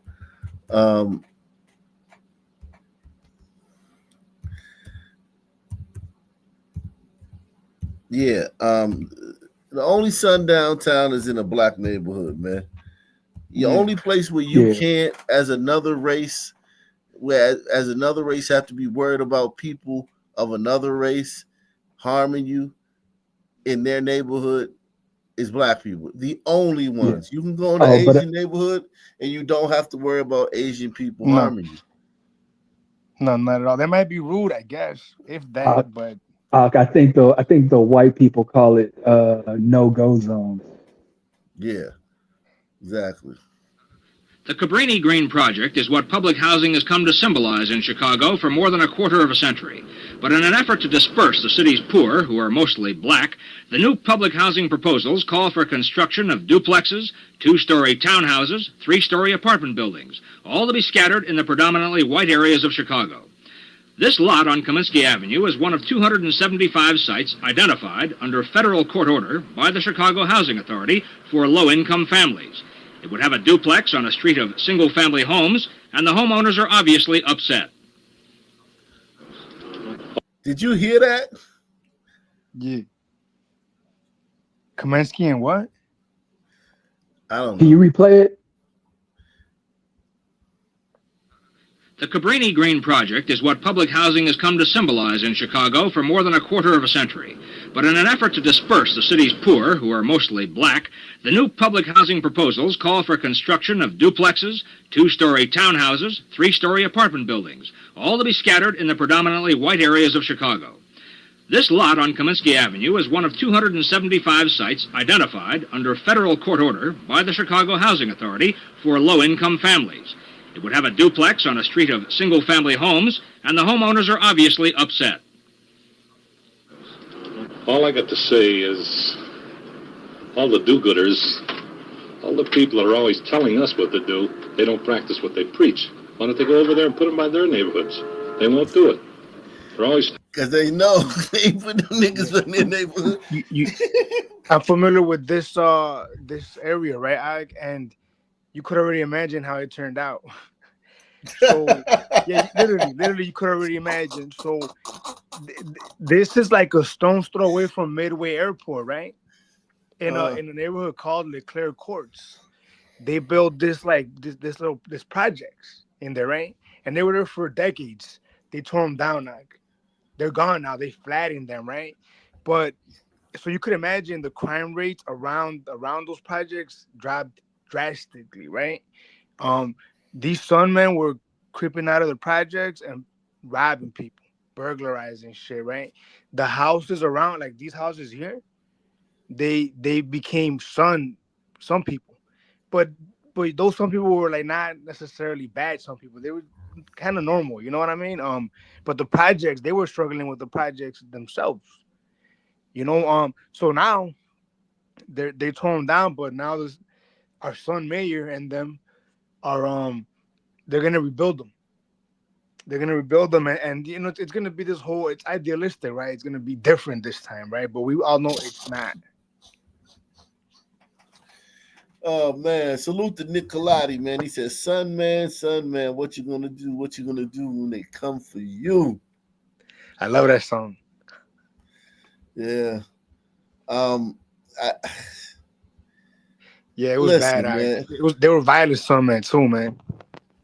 Listen, this is what Biden wanted to do. Remember, put the low-income housing in the suburbs. You're lucky. A lot of people are very lucky Biden didn't win, man. Hey, I'm telling you, man. He already did a lot of it. Don't get me wrong, he did it, but he was going. I mean, not Biden, Kamala. It was bad. She would have changed, man. It would have been crazy. Yo, you got a place like this neighborhood, these white people, they have to leave. You can't raise kids around these niggas. Yeah, you gotta leave. You have to leave. Like, and think about it. This becomes a sundown town. Yeah. You have to leave. If you have to leave, it's not only a sundown town, it's a forever downtown. Like, you can't, you don't have to, like, it ain't like you white black people, man. When we go to Texas, we can't be outside after 8. Some bullshit. These motherfuckers have to short sell their house, put it on the market, and take whatever they can get for it, and get the fuck out of Dodge. Yeah. You know, it's unlivable. It's almost like you might as well go live on the actual sun. Look, man, listen. That's true. This That's neighborhood real right here again, right? The immediate area surrounding it, like very close to it, became sun, right? But then the farther you go away from it, it becomes glider again. It's very nice, very safe, right? Yeah. And then on the other side, it's very hombredo. It's not as nice as the glider, but it's still pretty nice. You know, you have your bad hombres for sure, you know, but those bad hombres are not out here robbing people. They're mainly just killing each other when they kill each other. Right. They have morals. They have morals. I mean, they're retards too, right? But it was bad. I remember regularly, right? Because it's right off of Cicero. I don't know if you ever heard of Cicero Avenue. I've heard of it, yes. Yeah. It's right off of Cicero Avenue was where like the entrance was. These sunmen used to come out, and on Cicero Avenue, there used to be hombredos that used to like set up like little like taco stands and shit like that, right? And they were like ATM for the sunmen. Just go and fucking take them for what they got, you know? Very dangerous. Yo, this right here goes to show you. This is 1969. So this video's from 1969. This goes to show you how long Black fatigue's been going on. Like it's like this is the year after Dr. King died. 1 year after he died. The Cabrini Green Project is what public housing has come to symbolize in Chicago for more than a quarter of a century. But in an effort to disperse the city's poor, who are mostly black, the new public housing proposals call for construction of duplexes, 2-story townhouses, 3-story apartment buildings, all to be scattered in the predominantly white areas of Chicago. This lot on Kaminsky Avenue is one of 275 sites identified under federal court order by the Chicago Housing Authority for low-income families. It would have a duplex on a street of single-family homes, and the homeowners are obviously upset. All I got to say is all the do-gooders, all the people that are always telling us what to do, they don't practice what they preach. Why don't they go over there and put them by their neighborhoods? They won't do it. They're always telling us what to do. After all, we have a few rights of our own, too. Well, it's going to bring down the value of everybody's property. Why do you think that? Well, I don't know why. You see those other projects they have, and they don't take care of them. Where we're going to go, tell me. You have to stay. If you're going to go there, they're going to go there, too. They might as well get used to them and live with them. What else can you say? The City Council, acting under orders of Mayor Richard Daley, voted to pigeonhole consideration of the housing problem until after April 6th, when Daley seeks re-election to his 5th term. The mayor made it clear he opposes federally financed public housing and will substitute it shortly with a plan of his own. The inability under the court order to build low-rise public housing where the need is greatest, the failure to include the resources of the suburban areas in sharing responsibilities for housing, and the contradictory national policies. These reasons have led me to conclude that the public housing proposal of last Friday is, under these conditions, detrimental to all of the people of Chicago. And in my opinion, these units should not be built. If the mayor of this city indicated to his constituency that we must have housing for all of the people, and it will be for the betterment of all of the city of Chicago, at least you would have a visible leader putting himself and his position and his prestige on the line for proper housing for all of the citizens of Chicago. At least you wouldn't then have policemen and irate white citizens saying to themselves, well, the mayor's not for it either. Therefore, we can throw bricks, we can set fires, we can burn crosses, we can curse, we can be profane. A few days ago, no one on Comiskey Avenue paid much attention to this vacant lot. But its selection as a future site of public housing has turned all eyes this way. There is more concern than anger among the residents, concern over whether they'll be able to sell their homes. For laws or no laws, they are not inclined to live in a changing neighborhood. They will run as others before them have run, if they can. Murray Fromson, CBS News, Chicago. 35 miles separate Chicago from Stateville Prison at Joliet. John Edmonds traveled that distance in July of 1962. When he arrived here, however, he was not at the end of his journey. Convicted of rape, he still had 50 years and a day to go. And that was as hard for him to believe as it was easy for a jury to believe him guilty. For the next year, Edmonds devoted his spare moments to the reading of law books, a prisoner pastime with a high priority. He wanted to learn how to file an appeal writ. Other inmates, convinced of his innocence, offered their help even at the risk of solitary confinement. Pieces of paper can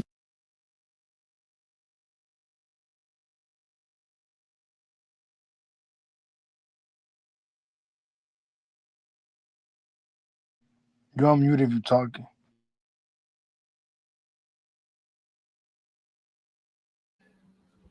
Trying to get away from some people has been like as long as the America's been around, Glider's been trying to get the fuck away from some people.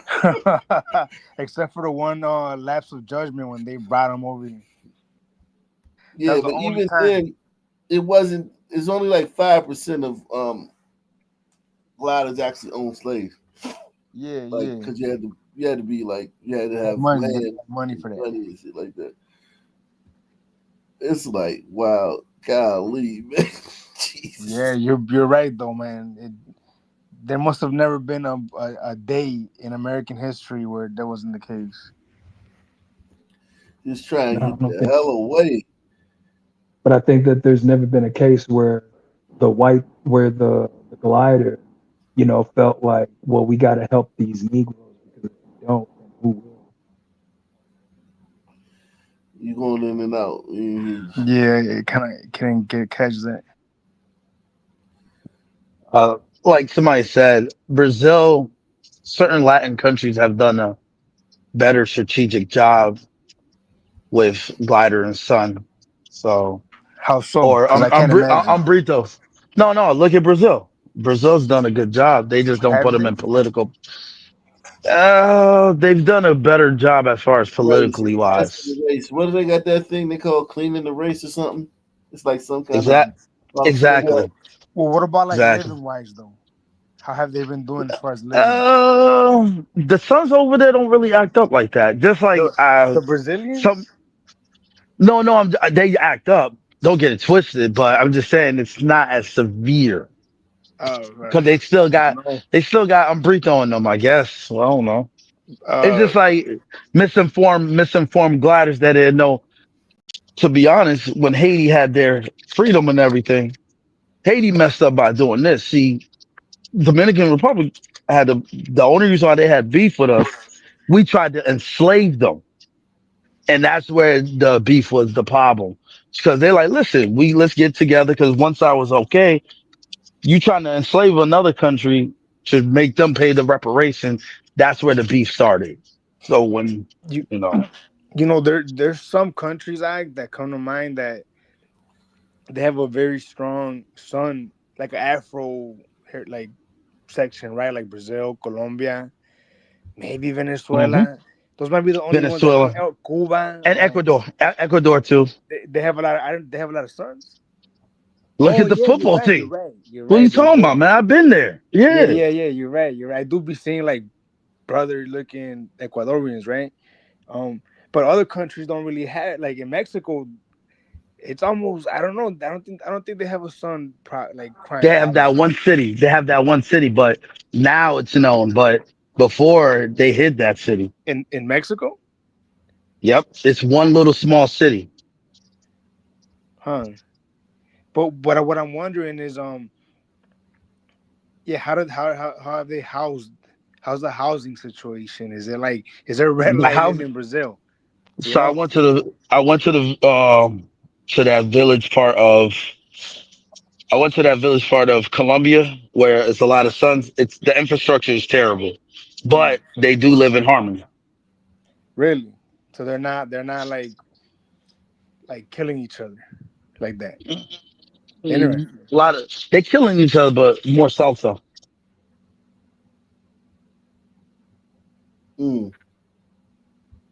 Mm, mm.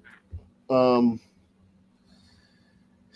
yeah, But it's something about American sons though. I don't know what it is that Exactly.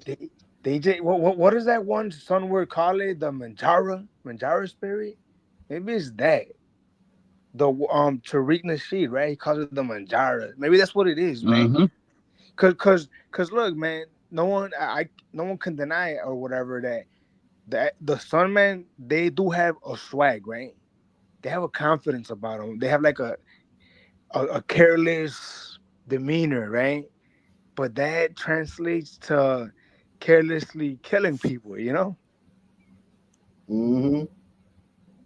Yeah, definitely. We will kill you in a heartbeat, and there's nothing you can really do. Like you can't like any penalty that you put up on the table. It doesn't mean anything. Does but still just kill your ass, and then we'll get the Yeah. penalty. I mean, so many cases we've seen. Like think about one that comes to my mind is the Sun Man in Texas. They killed the glider queen, the real estate girl, because the one glider touched his car. Yeah. So he opens fire on him and he kills the girl. Like, Well, she was right there. well, for sure. But what I'm saying is like, so willy nilly. Like, I'm just gonna open fire here because he touched my car. Now you must die. Yeah. And it just doesn't make sense. It's like how do you deal with that? I mean, we know how you deal with that. We know we can't do that, but if we can't do that, how do we do with that? Think about if you're a Sun man, right?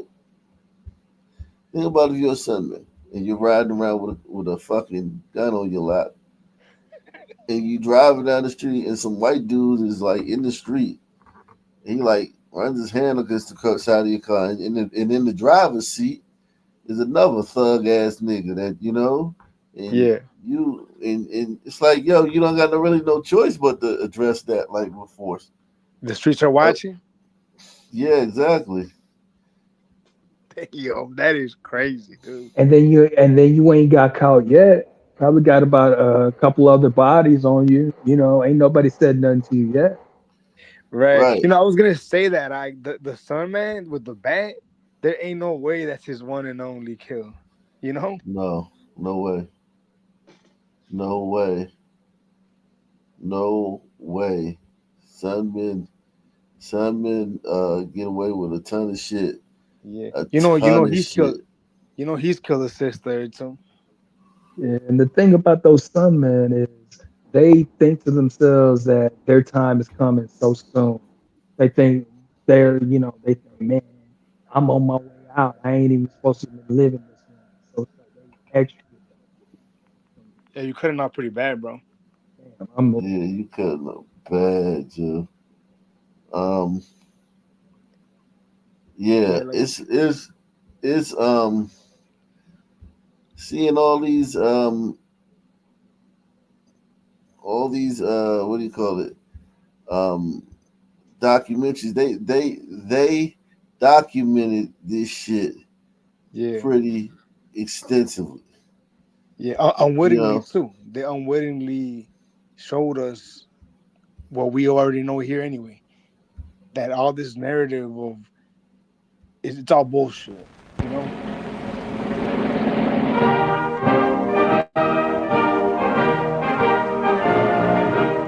This is preeminently the time to speak the truth, the whole truth, frankly and boldly.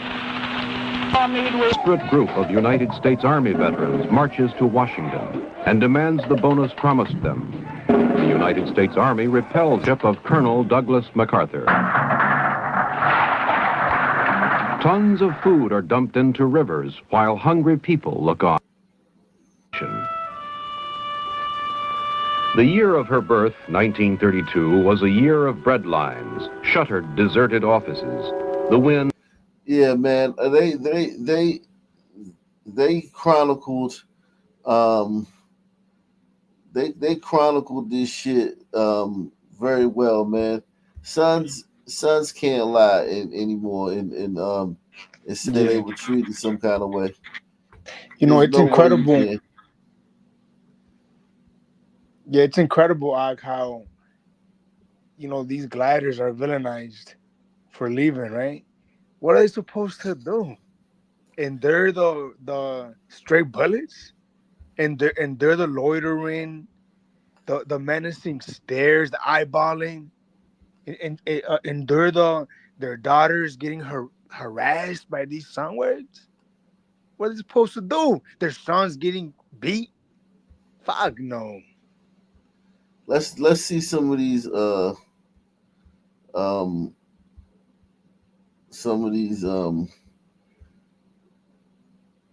news articles, man, from a time gone. Bills in the back. All right. Let's see. Let's see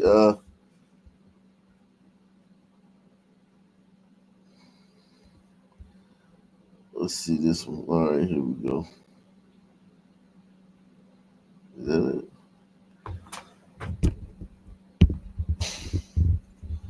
A Negro tramp named Adams who assaulted a Negro. This is 1903. 1903.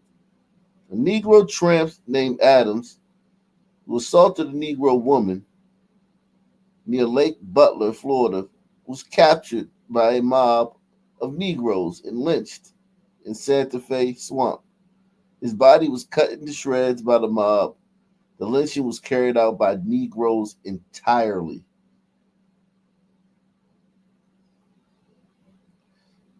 And then it talks about the war between Russia and Japan. Is described as a probability the Tsar's government is said to be anxious to settle. Definitely the question of political supremacy in Eastern Asia. Oh, wow.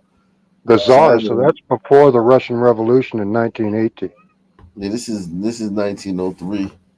Yeah. Wow. So yeah, that you got that in 1903. So sons lynching another son. Yeah, we debunking all this shit, man. You motherfuckers have never been like what's the word? Downtrodden. You've been first class citizens the entire time. First class citizens the entire time. Coddled. Even look, this might sound crazy, but I would argue they were possibly coddled during slavery, bro. I could see that. I could definitely see that. I mean, they show us the one picture, right? I've seen they always show us the one picture of the sun man with his back whipped like a motherfucker. Remember that one where his back looks bad? But I know that one. But that could be again yet another misleading narrative. Yeah, it could be like he could have been like a real. He could have been did some shit. Could have been an outlier. Could have been an outlier. Yeah. Or no, I think they got whipped a lot. But I mean, what I'm saying is like, you it's slavery. You know what I'm saying? You would have been a slave. They would have been slaves in Africa, or they would have been slaves to the Arabs. Those people would have been slaves, or they wouldn't have just been chilling in Africa. They would have been slaves in Africa. Yeah, because think about it. You captured, so you're captured. So now, the king, who you gonna sell you to? You gonna sell you to the white? He sold you to the white man. He could have sold you to the Arabs. He could have sold you. You know what I mean? Like it just like it wasn't like you was free. Those people was already gonna be slaves somewhere, and they hit the jackpot being slaves. You could have got sent to Jamaica and been on a sugar plantation, and average life expectancy like 5 years. You know what I mean? Like those sugar plantations in those in Jamaica, in the Caribbean, man, they worked them people to death. The cocoa plantations in what's the little island? God damn, those motherfuckers. There's a lot of them in Boston and New England. Those motherfuckers. What do they call those? It's a little island off the coast of Africa. I forgot what they call it. But Sao Tome and God damn, I can't think of the name of it. But yeah, a lot of those islands where they had sugar plantations, you go there, you're not gonna live past 5 years because it's no way. You know what I mean? Because the work is too hard. Yeah. The sugar plantation. Yo, Mark is in the back. I don't know. You come to America. Yeah. Man, to come to America, I when comparing it to like being a slave in Africa, no way. Thank you, Mom. Yeah. No way it compares, man. Like I'm sure slavery again. I goes without saying, slavery is not good. I'm sure it was bad regardless. But if you were to compare the two, jeez. Let's see this one. This is is it okay? No, it starts over here. Wow.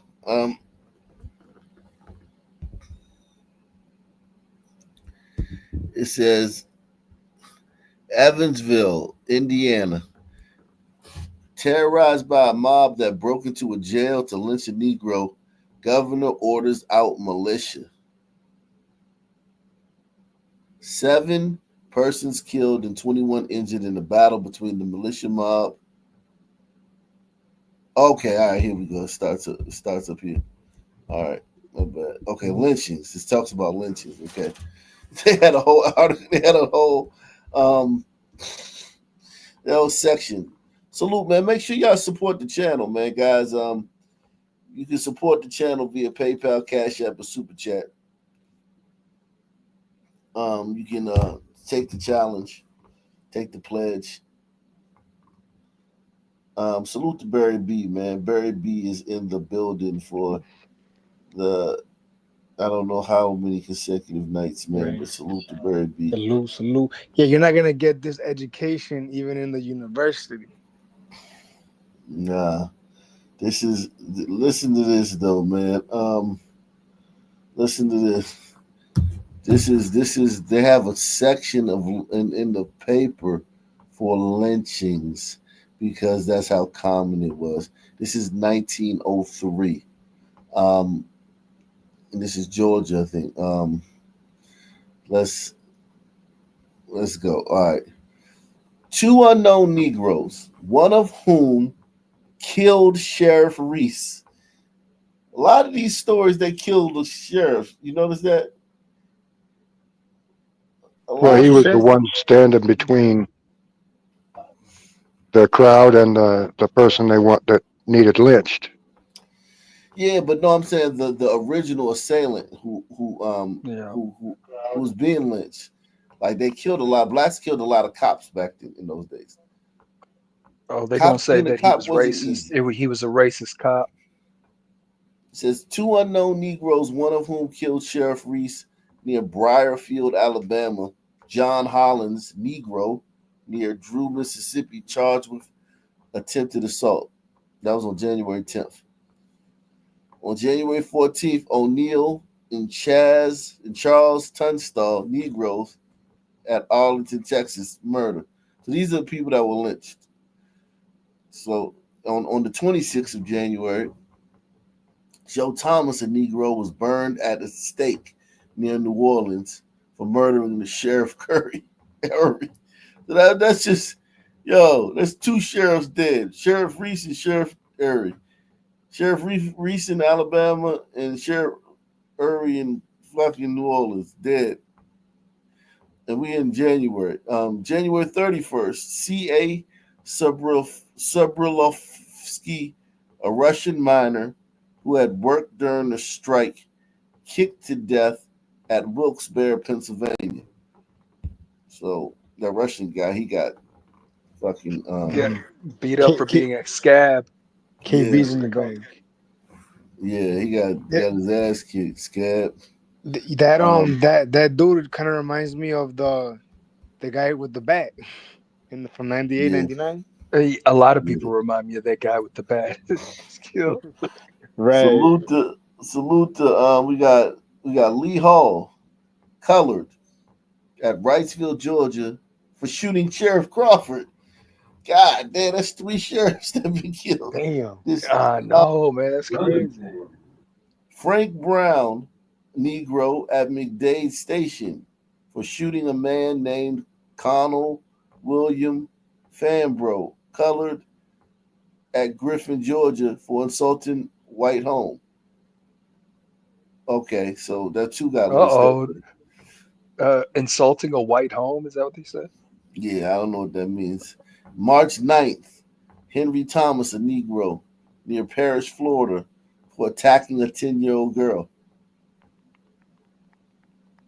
March 30th, Frank Robertson, a Negro, in Bradley, Arkansas, for arson. April 6th, John Turner, colored, at Warren, Arkansas, attempted assault on a white woman. Damn, So I think hey, colored, white folks weren't playing. Yeah, I think colored is like mulatto, mixed race, and Negro is black. Yeah, I was going to ask you that because if it's the same paper, they're using different verbiage. Yeah, I think Curious. colored is mixed race. So it says damn, Tom Gilliard, colored, at Joplin, Missouri, for killing an officer. Jesus Christ. It was rough being a cop back then.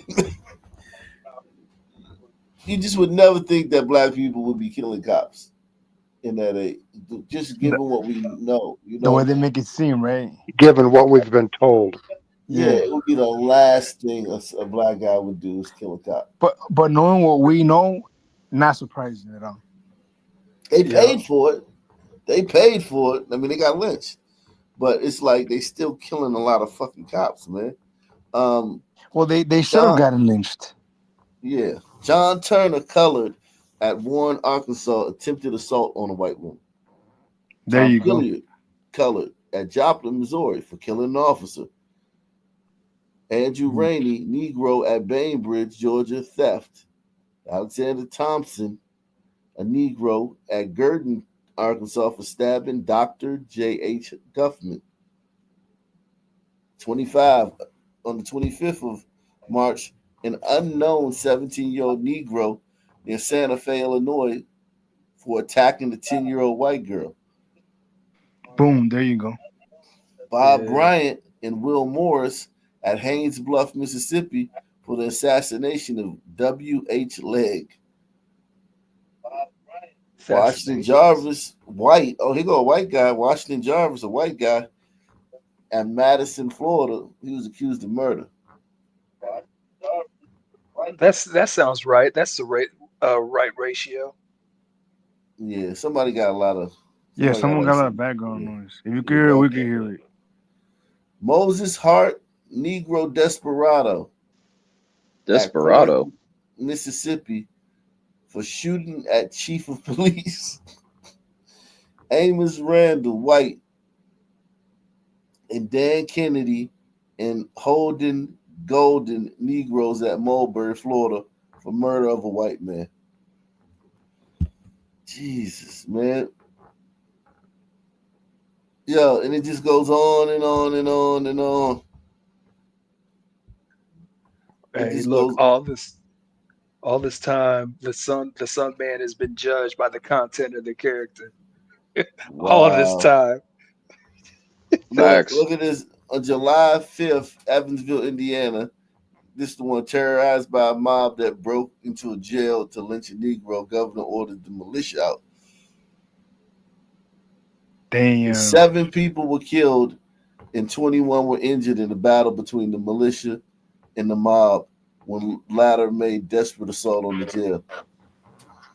Think about that one, right? 7 militiamen killed defending a fucking degenerate son word. We've been lied to, Chief. All right, man. That's right. That's that glider DNA. Gotta uphold the system. no matter what. It's just sickening how bad it feels like they've lied to us. You know what I mean? Like, Yeah, big time. like I mean, you would think that the militia would be the ones to delete this somewhere. The way they would tell it. Yep. Wow. Yeah. Systemic systems oppressing the Sudman. Bunch Yeah, of the only thing bullshit. oppressing the brothers is their DNA. John Milliken on August 4th, a Negro preacher, and John Hunter, his son-in-law, were killed by white cappers at Lewisburg, Tennessee. William Garrett, a Negro, drowned while being pursued by armed men in Bartholomew County, Indiana. William Hamilton, a wealthy farmer at Asselton, Washington, for murder of Mabel Richards. Wow. Wow. Yeah. Look at this. Jens in the chat is talking about y'all believe this article, huh? Jens, hit the link and tell us Yeah, about come on up. And tell us about how the autopsy for Sandra Bland was not real, or tell us some delusional some man shit, bro. Hit the link. There's some FBA stuff. And how George Floyd died from a knee to his neck for 10 minutes. Yo, James, you bring up Emmett Till. Hit the link and give us the laundry list of black boys that were killed by white people, since it was so rampant. Let How me about know. the large amount of black boys that were assisted with Emmett Till? You know, black men were the ones that killed Emmett Till, bro. Right. Jim, hit the link, dude. The link is in the description box. Leroy Two Tight Collins. I gotta say about the Emmett Till that he had like come and visited from Chicago, right? He was like an urban kid. I can't help but think they were trying to set a precedent. Like, hey, if you Chicago Sun teens come around here, you're not playing any of that shit. Nah, we did. I think he just got he just got whacked out. Yeah, he got out of line. Yeah, by locals, Gliders and Sunman. Yeah, with Gliders and Sons that whacked him. They just whacked his ass because he was the guy whose wife he was hollering at. He owned a store, and some of the black guys worked for him. So the black guys that worked for him, they kidnapped Emmett. Somebody got the noise. We can't get rid of that fucking noise in the background. It's like somebody. It's like somebody. Like echo, a TV, I don't know. or like a TV is on in the bag or something. Yeah. Yo, Jen, the link is in the description box. Hit the description. Click on that StreamYard link. July 20th. This is I think this is what year would this be? This would be I think 1907. Negroes lynch Negro. Imitating the whites, they take law into their own hands. Olive Branch, Mississippi, July 20th. Andrew Trice, a Negro, accused of the murder of his mistress with an axe, was lynched here today by 30 members of his own race. The Negroes took Trice from officers who had arrested him and then killed his man and threw his body into a river. Damn. Crazy. Damn. I wonder who got it worse, him or the girl he killed. Jeez. I mean, getting deleted with an axe sounds rough. Yeah. So this today at work, I had to already start telling people about the lynching going on, and then I had to break it to them that lynches consisted of people being thrown into a burning house, a burning building, and letting them fry. That's considered a lynch. They're like, no, it's not. I'm like, hey, I'm just telling you. That's what the documents say. Mm-hmm. Yeah, it's a misconception that lynches means hang. It just means like a mob takes you out. Yeah, exactly. It just means mob justice. Right, mob justice. No matter what the death is. The point is that it's a death sentence. Yeah. Yeah. It took they whacked a lot of motherfuckers too, man. I ain't gonna lie, man. Well, yeah, that one you read off before this sounded like a roll call. It was like, good Lord. Yo, I breaking news. Breaking news. A song word just killed the Chicago cop. Is it on the news? It should be. Let me see. Was he a dirty cop? They've been killing cops for a long Was time. he a son cop? Dirty racist. Son's been killing cops for a long time. This is nothing new. That was You like said the most. 1903. So 123 years and running. That's like the most common reason they got lynched or attacking a white woman. Attacking a white woman or killing a cop was very common for the cause of being lynched. Let's see. Or did something to a white house, whatever that was. A white property. It's like, damn. I wouldn't even think that they would never do nothing like that. Yeah, we don't have it on. I'll put it in the back chat. I think I see.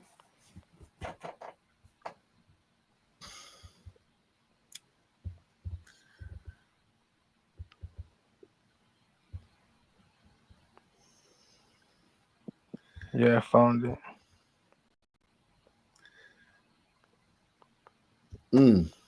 It's a news story. Yeah, I think so. I put it in the bag.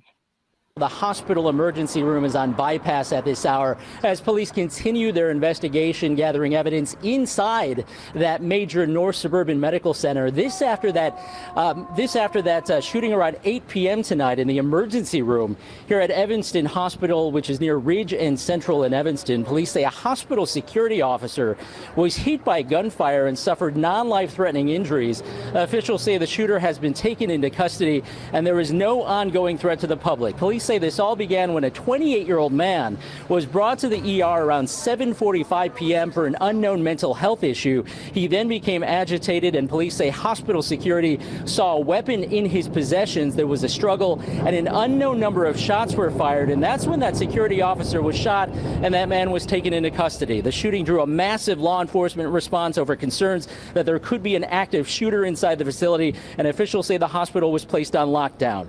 One hospital visitor describing a chaotic scene. I was going to park the car and my wife went inside and I saw about 4 cops go through the emergency area and somebody said get away from the building because there's an active shooter, and then I ran away. I'm scared because I came to go see my baby and I was thinking this is happening at a hospital, so it's a bit surprising. A hospital spokesperson says only the emergency room is currently on bypass. The rest of the hospital is operating. In a statement, the hospital said that the safety of patients and staff is a top priority. I don't think that was it, but I put it in the bag. Hey, Wicked. Old dude, Jen, he's in the back. Nice. I put it in the back chat, the link to the story. What's up, man?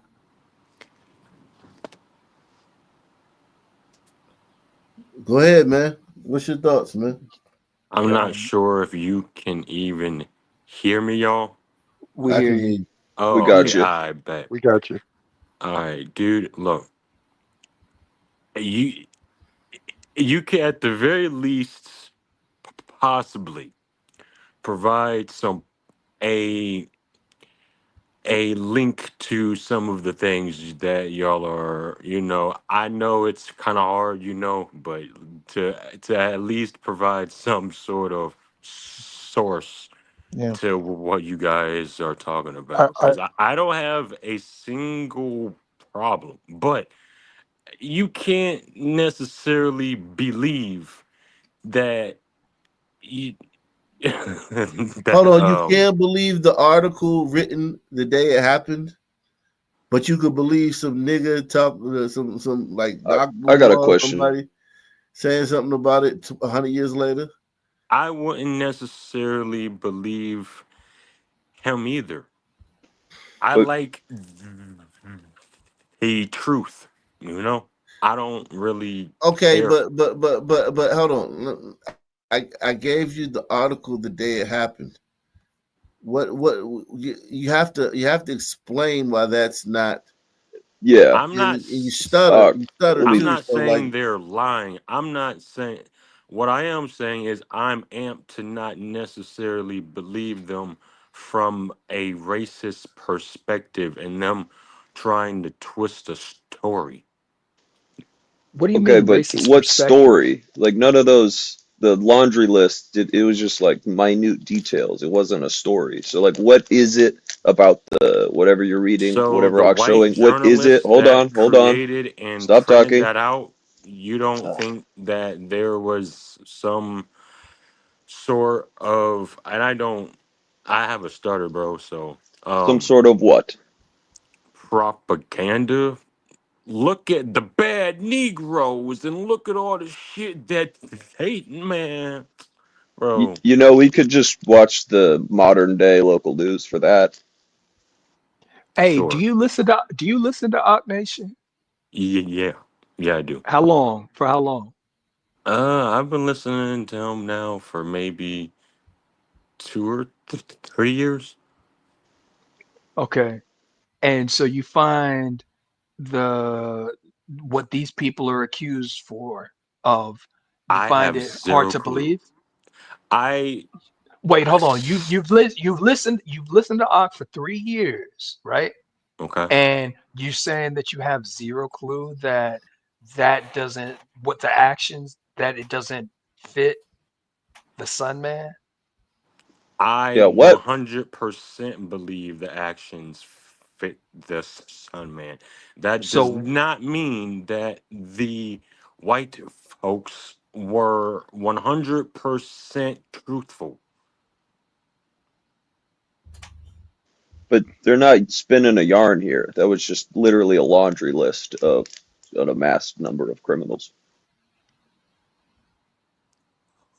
Uh, uh, uh, uh, okay. Like you really got to Okay. give more specific detail. Like I thought this part was suspicious. Like I didn't believe this detail I because Yeah, you're just like not stuff believing it because it's like coming that, from bro. white folk. I yeah. like to read stuff like that, man, because it's you're not going. A lot of So, people are not gonna do the amount of research that he and you guys do. So okay, so you see he brought the research and you're saying, "Oh, we can't trust what the white man says." Kind of sounds like you've been propagandized a little bit. no, I just recognize that both sides. They say history is written by bro. So No, I don't. What are you talking about? history is written by the victor. So and who's the victor in this case? What are we talking the about? white people that want to scare the rest of the But USA, is it out and of character? Is what The they're white saying people out are of the character? victors? if that's the way you want to frame it, then sure. No, no, no. You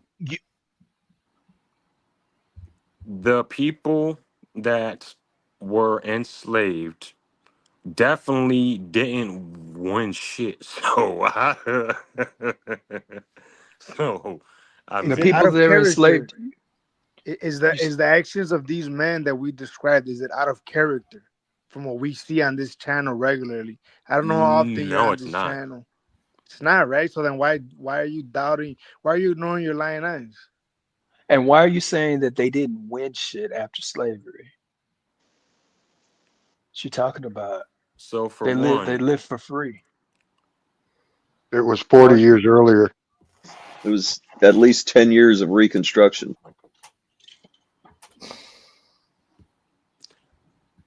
one question. The first one you asked me why I believe, why I can doubt, and I'm not trying to stop the show either, man.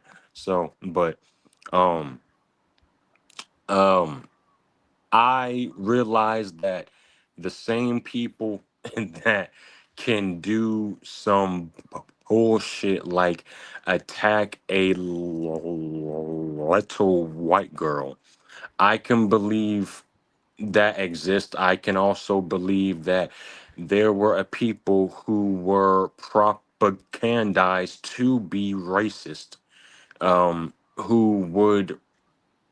who would write the news the same way it's done today, using certain words and all that the same way, you know, yeah, to phrase it how they want it to be to Okay, show the but rest how of. can you? How are they phrasing you attacked a white girl, or you killed the sheriff? How did they phrase it? What are you talking about? They phrased it a certain way. That I article was I think from he's upset. that Go ahead. article was from 1904, right?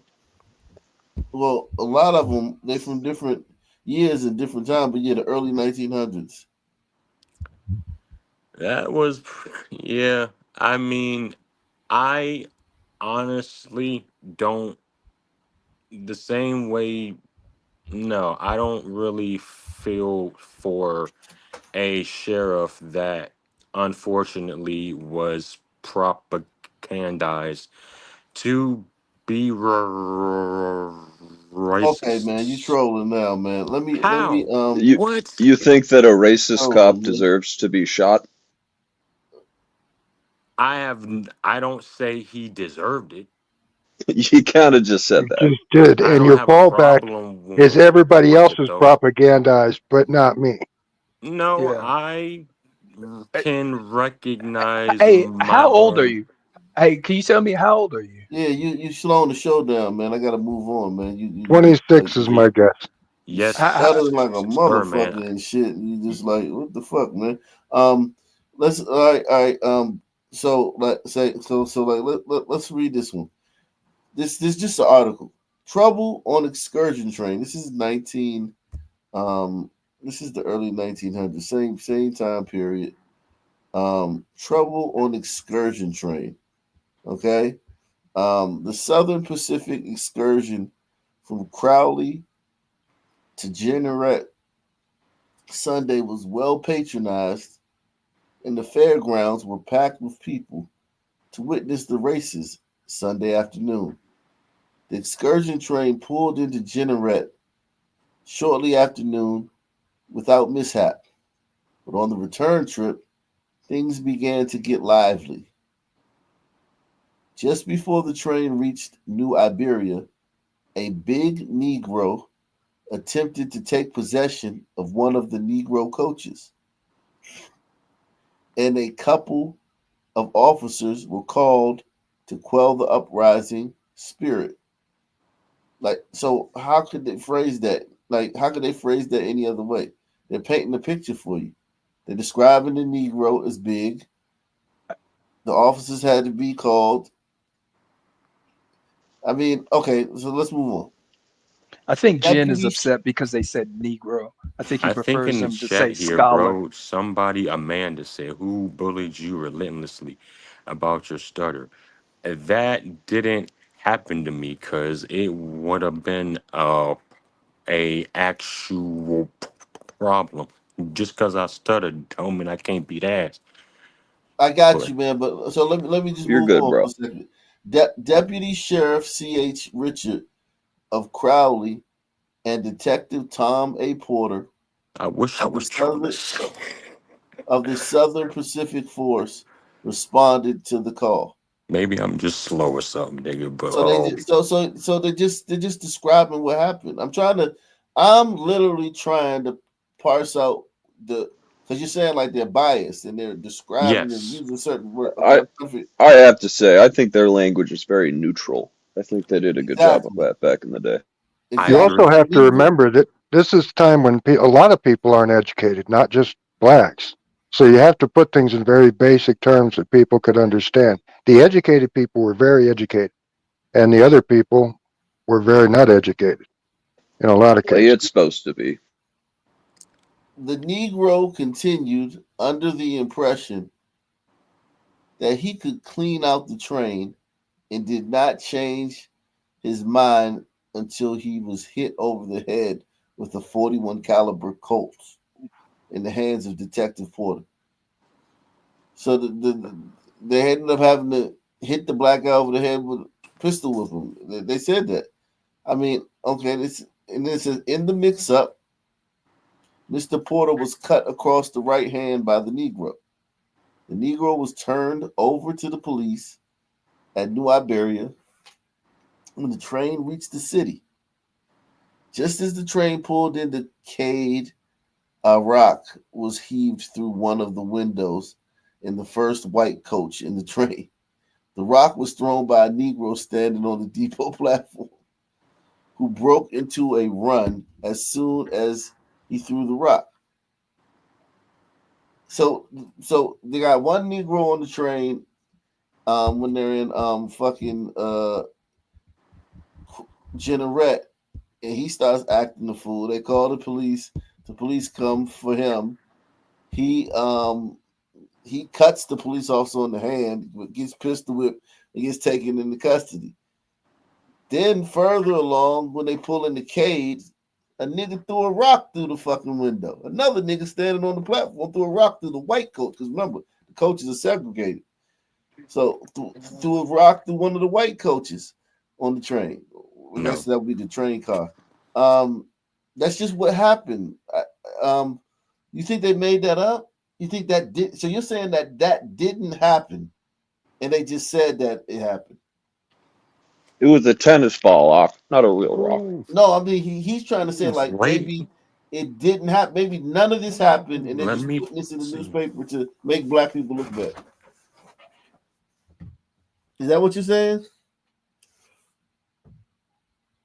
You can say yes or no too. You don't have to give me a speech. Is that what you're saying? That none of this happened? No, I am. Excuse me. No, I am not saying that none of. I can believe that a lot of the negatory was happening around that time as well, man. Okay. And listen, these aren't the only articles in the paper. Like these are just the articles that are highlighted because of what we're talking about. Like they talked about everything in the paper. They didn't just have the paper every day just talking about niggas. This is just a section of the paper for that day. True. Yeah. All right. So it says the window was badly shattered, and fortunately, none of the passengers sitting near was injured. The train arrived in Crowley at 11 o'clock without further mishap. So, like, I mean, sons just being a nuisance, man. It seems like you just had some sons typically being a nuisance. You go another article. Negro kills Negro. Andrew Addison, a Negro, shot and killed another Negro, James, I can't see, Logan, I guess, at midnight, Saturday in Alexandria. Addison was emptying his pistol into a Negro cabin with the intention of killing a woman. It says Addison was emptying his pistol into a Negro cabin with the intention of killing a woman when Logan went to him to stop the shooting. Okay, so he's shotting up this cabin, this woman's cabin. But the nigga was shooting up some woman's cabin. And another nigga came and tried to stop him. Addison turned on him and put 2 bullets into Logan's head and 1 in his chest, killing him instantly. Addison escaped, and as officers, Blessing and Jesunet, were pursuing him, he shot at them, but missed his mark. Logan He was a bad man. Logan, the dead Negro, was a bad character and was often tried in the city court for misdemeanors. So they said the Negro that he killed was a criminal too.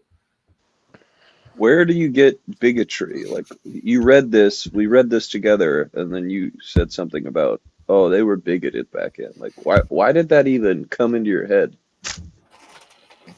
Because they were Negroes. propagandized, right, to be racist. That is The why. word They were Negroes is what they were called. propagandized.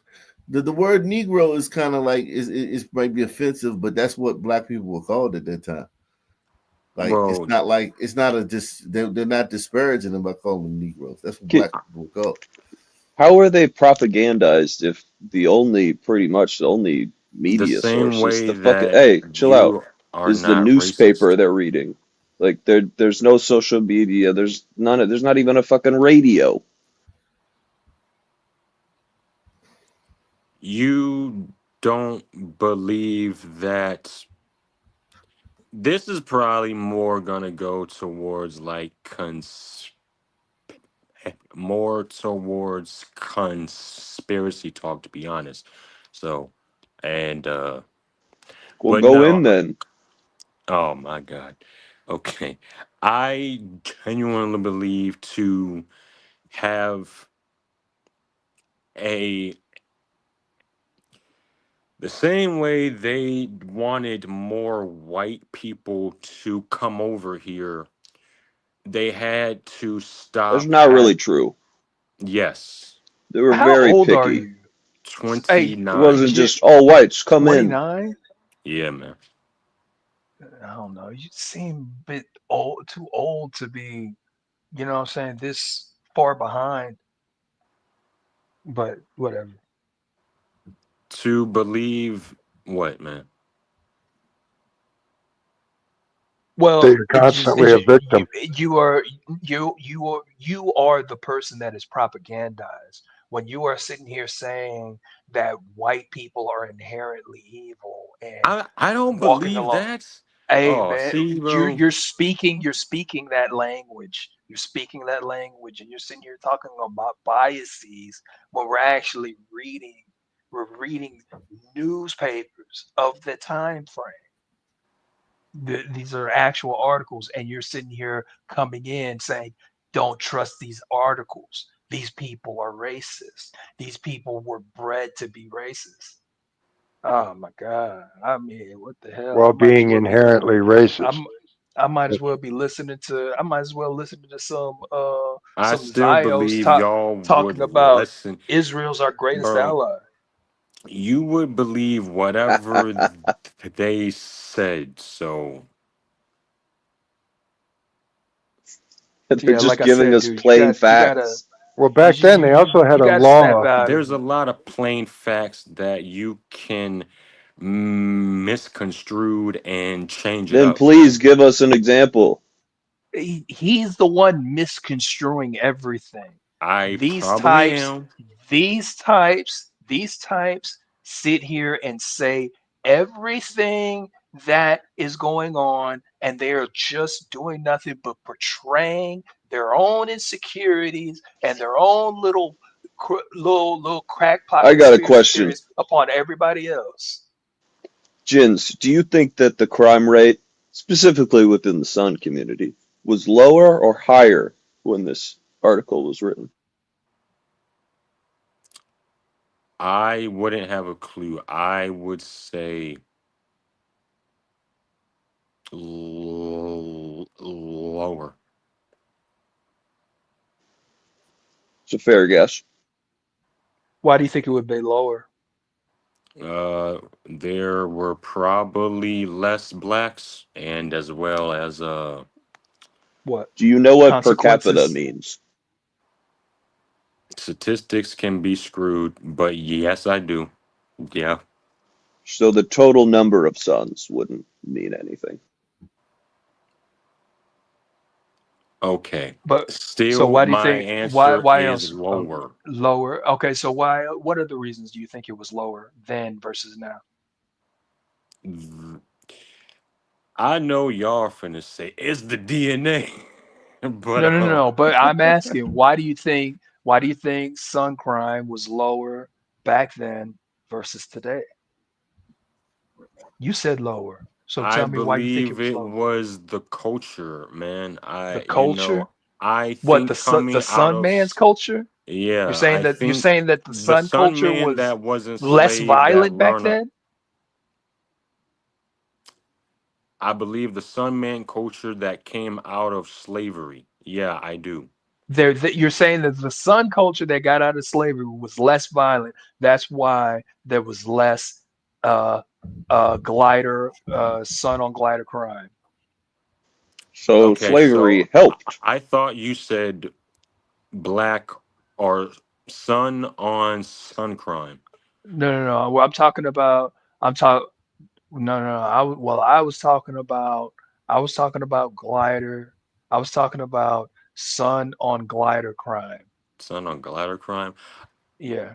Bro, if you really think that if you were born and if you were in these people's position, you Which people? wouldn't Whose people? What the, people? the sun Slavery people. ended 40 years All before right, this. so I have to be very specific here. Please. Okay. Um the Sun people that came from out of slavery that were Trained in what? trained to be Christian, trained to be loyal to the white man, You trained don't in train people to be Christians. yeah, you can definitely give your slaves a Bible. So That would be brainwashing or indoctrination. all right then, sure. So you're saying because of the indoctrination, you're saying because of that, because they had such reverence and respect for the white man, No, that's why the Sun crime towards the gliders was lower. not necessarily. I believe that some of them had the maturity to not necessarily have the Well, let me just tell you what I think. I think that the Sun on glider crime was lower because there was a higher consequence for the Sun man's actions. Certainly. I can agree with that. All right, well, you kind of got to get with the program, bro. Like I said, man, you got to get out of this But weak ass propaganda I bullshit. don't believe that once again if you were a specific people because it wasn't all of the Sun people, it's possible that you would have been in the same position to want to attack Hey, Why would anybody hold say, on. a "Oh, glider. Hey, Uh, hold on. Hey, John, Jay, let me do something. I want to since you cammed up, I'm gonna get you on screen right quick. I'm gonna move you up, get you on screen so that you can be and get some of these people off the screen. But yeah, man, we appreciate you coming up, man. Now listen. I just want to say this. The Okay, yes, we know that white people may have harbored what you call racist feelings, right? But you got to understand, racism is changing in terms, right? Right. So, like any ill will or ill feelings or any like annoyance with blacks is like what people call racism. Like if you just don't like black people because of their behavior, that's called racism. And as we saw with the video from Chicago in 1969, that hey, if you got to fucking move because the government's putting fucking low income housing in your neighborhood, and you literally have to leave because the violence is about to get off the chain in your neighborhood. well, yeah. I'd be resentful of black people too. There's a I ton of reasons. Hold on. There's a ton of reasons to be resentful of black people. However, in these articles, it just seems like they're recounting the facts. It doesn't feel like there's any of that resentment in these articles. Seems like they're just recounting the facts, verbatim. I mean, very down the middle. Good journalism. Yes. I would call it, even though it's probably not the right word for it, but I call it technical writing, because you're being very you're being you're being technical, with with I got you. Now here's yeah. the thing. Now here's Yeah. the thing. It's not so it's not racist. Shout out to Eric S. Ock Nation Hall of Famer coming through once again. Shout out to Cap One. Make sure you guys take that challenge, man. Let's see if we get 5 more people to take the challenge right now, man. Let's see if we get 5 more Ock Nation members to take the challenge right now. Take the pledge, support the channel, man. We moving on. Salute Hit the the like button. Negroes lynch Negro. Yazoo City, Missouri. Charles Jones, who killed R.F. McCormick and 2 Negroes at Eden yesterday evening, was killed about 2 hours later by a posse of Negroes. After killing McCormick, a 7-year-old Negro boy and a Negro man, and grazing the face of a Negro girl with a ball and shooting at 16 other people, he went to his home about 2.5 miles out where the posse found him. So this guy who got killed by the mob, he literally it says after killing McCormick, a 7-year-old girl. So they killed him, they killed the guy, a 7-year-old boy, and another dude, and shot a girl in the face. And shot at 16 other people. He went to his home. Fuck did you shoot at them with? What the hell? And he went to his home about 2.5 miles out where the posse found him. So he was just out there wilding. The posse consisted of 5 enraged Negroes who were ready to defend the community against such outrages. So in those days, like the activists, these are like activists. They weren't marching. They come get your ass.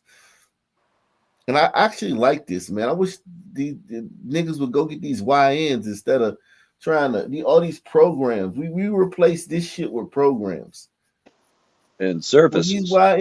When these YNs go out and do this shit, they need to be rounded up and fucking lynched instead of fucking program. None. It says the posse consisted of 5 enraged Negroes who were ready to defend the community against such outrages. 3 approached the front of the house and 2 the rear, and when Jones attempted to escape from the rear, he was killed instantly. A posse hunted the Negro who sold the cocaine to Jones, and if he had been found, the chances are that he would have suddenly quit business. Damn.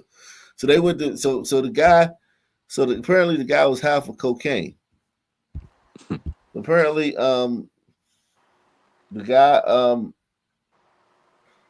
Jen doesn't understand that most newspapers back then, they had a law that it became a law later, and I'm not sure back then, but you had to have 2 resources that could confirm the fact before it went into print. Okay, so they were who, what, where, when, and why. They weren't slanting anything. Yeah. It says and the people of what? That got the government got rid of that later when Obama and Bush were in. Yep. I can't remember which one did it. Obama. Smith-Munson Act, I believe. And immediately after that, boom, we started getting all the propaganda from the left on the TV screens. The people of both races are thoroughly enraged, and the cocaine vendor will hereafter be dealt with severely. So the guy who sold the guy that went on the shooting spree, They're Yeah, I see that shit. they're looking for his ass.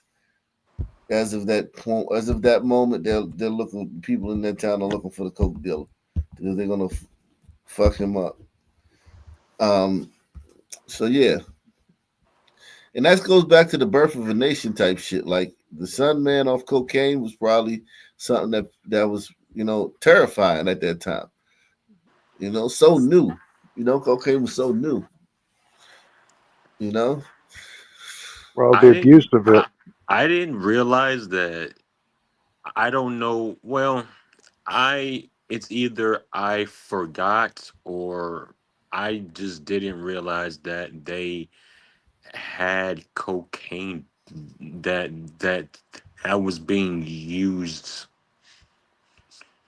back then like that. I honestly thought it was just Probably mostly wasn't like the cocaine now. Probably wasn't as good as the shit we got now. But It was yeah, probably they had. way better. You think It was some like, so? oh, Oh it was wow. 100% pure. Think right, so? Yeah, the over-the-counter Wow. stuff you could buy back then. Oh boy. Yeah, you can buy right. it Ooh, at the store. But you could, but that was later on. But at this point, yeah, that was later on when they were selling it like with like in water, like cocaine or like Coke. That's where Coke came from, right? Coca-Cola. Coca Cola. Yeah. Yeah. Negroes lynch a Negro, but they were applauded and encouraged by white neighbors. Jackson, Mississippi, June 3rd. With white men applauding their efforts, a mob composed entirely of Negroes lynched Alfred Johnson near Shelby, Mississippi, for killing Hamp Moore, an aged Negro. The killing, it said, followed an argument in which the old Negro reprimanded the younger for denouncing slave owners. Ah, Wow. That's crazy. That's pretty wild. I'm looking forward to tell that story tomorrow. Hey, look. Wow. So I was telling people. Oh wait, I told you that story already. Never mind. Johnson was locked in jail when the Negroes stormed the place and overwhelmed the jail officials. The white people, who are greatly outnumbered by the Negroes in Shelby neighborhood, joined in as spectators only, but encouraged the blacks. Wow. Um, wow. Yeah, you niggas lying. They lie so much about the old days. And there was only They, white people doing lynching and vigilante justice. like they were scared of white people. They weren't scared of white people at all. Yeah, no. Yeah, when you attacked the white girl, yeah, a mob of white dudes was gonna come get you, but Or blacks. but blacks could mob up too. They all had guns. All these blacks got guns. Aldous Orwell says no Johnny got money his to be gun. grifted from B on B lynching policy. Yeah, black on black lynchings. The sound of it, that one guy had a Glock. What did he shoot? 16 times? Yeah, I was wondering about that. Like, how the fuck? What did? he's a real gunslinger. Well, Yeah, there were many, many different guns back then that were semi-automatic. That yeah, were but also easy to they reload. just reload. Like yeah, they Yeah. just keep Yeah. reloading.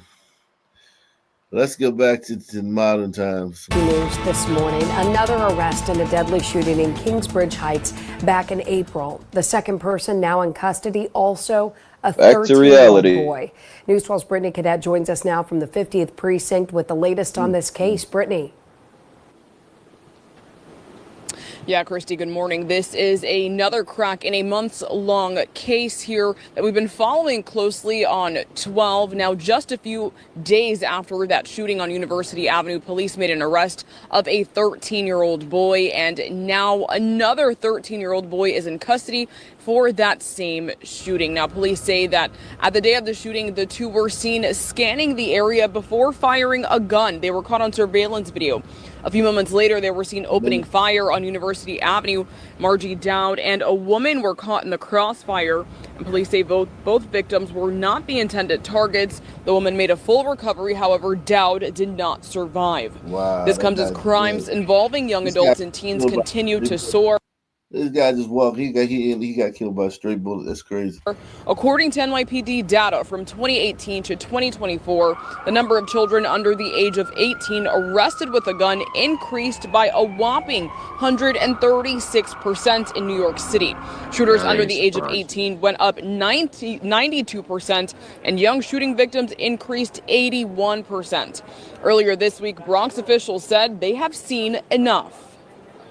We are losing a generation of our children right now to death and to prison. Well, bitch, you're the district attorney, man. Put the guns like down. Somebody else is the district. She's literally acting like someone else is the district attorney. No, I can't stand that. This is crazy. Like, you're the district attorney, bitch. She's gonna say some shit like, "We got to get down to the root cause." Yeah, why is there no service or program that alleviates this issue? Jesus Christ, these black women are so annoying. Oh yeah, speaking of black women, let me show you some shit on Twitter, man. I wanted to show y'all this for a couple of days, man. Jesus, man. Oh man. Yeah, they're so annoying, man. Bitch, you're the fucking district attorney. You're the top police officer in the fucking borough, motherfucker. What you mean? We lose no generation. So yeah, here we go. So this woman's stealing, and another woman is recording her. She used to mess around with your daddy. She be on Facebook talking about she got all this money and this and that. And honey, She's sad. killing or some That shit. is so sad. But she been doing that for a long time. She got a kid with her. Yeah, I hate that shit. I got my kids with me, so fucking what? It's a literal human shield for them. Look at what she got in there. She got all the, like, literally all the detergent in the store. She just grabbed all the detergent. And she about to push it out, have her kid push it out the store. She's about to have her kid push it. Look at she. Hey, she got that baby stealing and walking out the door with that stuff. Girl, you don't. Why'd you follow me? You pitiful. No, you pitiful. You still beating about a man from years. You pitiful.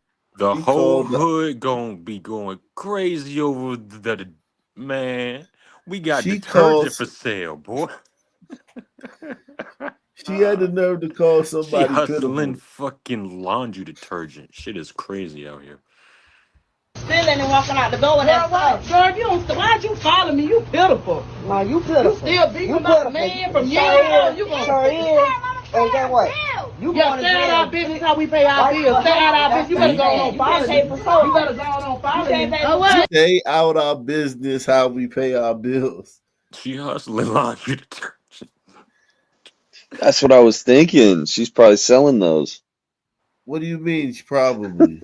She got like 80 fucking Tides in her fucking goddamn cart, man. I got you on camera, baby. I got your face on camera, baby. Ain't nobody scared. Ain't nobody scared. Y'all better go on. I'm not scared. I'm not scared. Don't follow me. This how I take care of my You children. ain't gonna do Don't follow me. This how I take care of my children. Shit, her stupid ass. All over some Tide Pods. This is how she takes care of her children. When you get called out on that bullshit.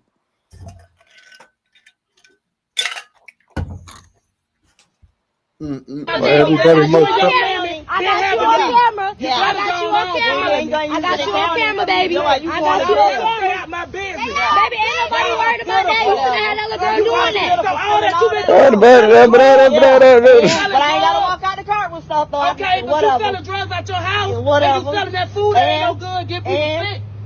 And our business. Why y'all following me? Yeah, because Damn, she act like she knows. You got some child boy going crazy right now. Doing. She used to mess around with your daddy. You should have just kept fucking walking or something. I mean, you already stealing shit. This The nasty camera. motherfucker told me I couldn't bring my dog in because I'm black and he got food. Where the fuck the food at, you dirty, filthy, fucking, fake ass Santa? Thank you. I'm sorry. Pants away, motherfucker. Clean your fucking beard with your dirty ass hat, Rob. You stanky bitch. You a homeless motherfucker. He should just You shoot a her homeless right now. motherfucker. You don't ever disrespect me, bitch. You don't know who the fuck I am. Bitch, you're dirty. You're dirty as fuck. I'll smack the fuck out of your crooked ass teeth. You're a nasty bitch. Please, you're nasty. That old You man would disrespectful. probably Be nice, because I could be having a her bad day and kill pretty your ass. badly if he You wanted fucking to. Where's I the don't know what food? she's Where the fuck looks the like, food but at? Hold on, man. I don't think so. You gotta let the people hear the video, man. You gotta let the people, the hundreds of people watching, hear the video. You're a nasty bitch. Please, you're nasty. You disrespectful. Be nice, because I could be having a bad day and kill Be your nice. ass. You fucking where's the She's saying I can have a bad day and kill your ass. Think about this, right? This guy right here, the amount of abuse he's taken as a man from, you know what I mean? Like, she hasn't just like called him a name. She's hurled like 1,000 insults in goddamn fucking just threats at him in almost like a minute, right? And he's got to take all of that and just be cool with it. And you're telling me you don't think sisters was doing this back in 1903? I'm 1,000% sure they were treating white people like this in 1903. And do you think this is the only one that happened? This is just the only one that got caught on film. This is why segregation happened. Remember, segregation didn't happen right after slavery. right. They decided to segregate town by town, county by county, state by state, because they couldn't live with niggas. All right, now think about it. If this is happening and this is 1900, the white people in the town probably be like, yo, we want our own store and you guys have your own store. So this will be the white store, and niggas will have like a shack somewhere with like 4 items on the shelf, and they'll be calling that shit Black Wall Street. You know what I'm saying? disrespect me, bitch. You don't know who the fuck I am. Bitch, you're dirty. You're dirty as fuck. I'll smack the fuck out of your crooked ass teeth. You're a nasty bitch. Please, you're nasty. You disrespectful. Be nice, because I could be having a bad day and kill your ass. You fucking where's the food? Think about that. She's invoking death. Like, she belongs in jail. I could be having a bad day and kill you. So think about it. Killing him is on the table for her. Yeah. Hey, you know what that means? He probably told her ass to leave. And they told her she couldn't have her dog in there. He told her she couldn't bring her dog inside.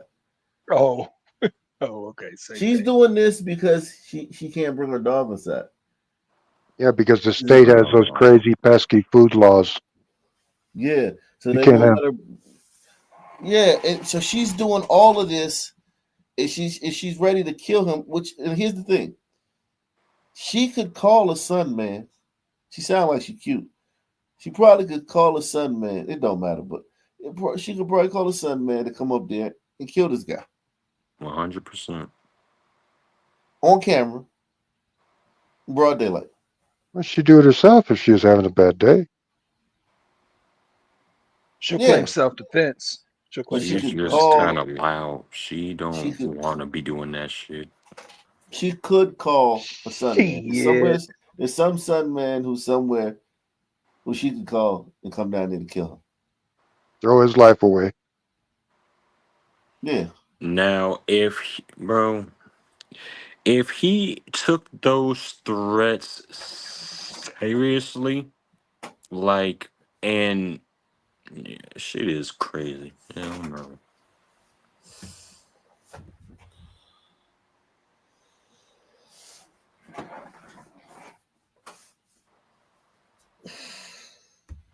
Where the fuck the food at?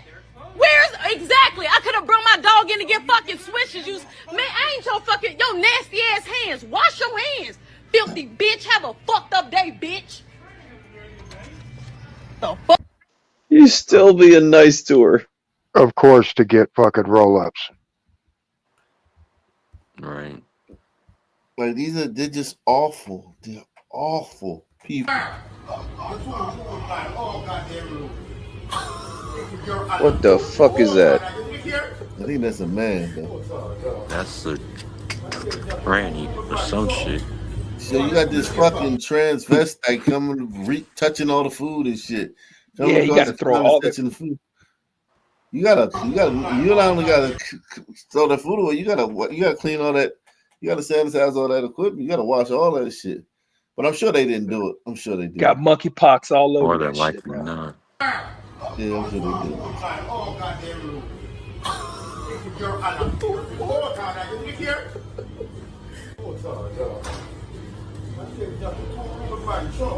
And he's gonna walk off.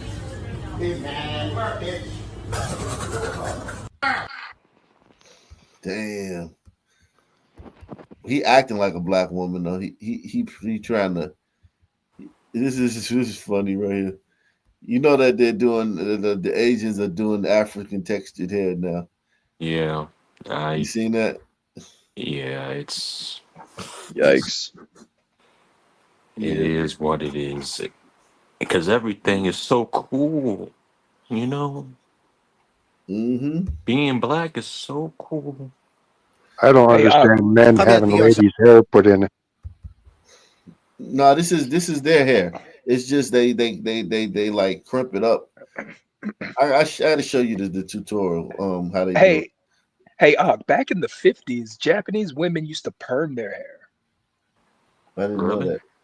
Yeah, they did. Straight. Their hair's so straight. Yeah, so it makes it curly. Yeah, well, they had beehives. They had everything. Mm-hmm. Great big fucking swirly. Wow. 髪やってきました。何時間かかりました ?4 時間。3人黒人、誰ですか黒人黒人、なんかあります ?3 人黒人。That was a black person. お姉さん。50セント。あと黒人。黒人、むずいな。ヒントは難しい。トラビス。じゃ最後ラッパーじゃない人。ラッパーじゃないでしょ難しいラッパーじゃない人。むずい。あれだ。モーガン・フリーマン。髪やってきました。何時間かかりました ?4 時間。3人黒人、誰ですか黒人黒人、なんかあります ?3 人黒人。お姉さん。50セント。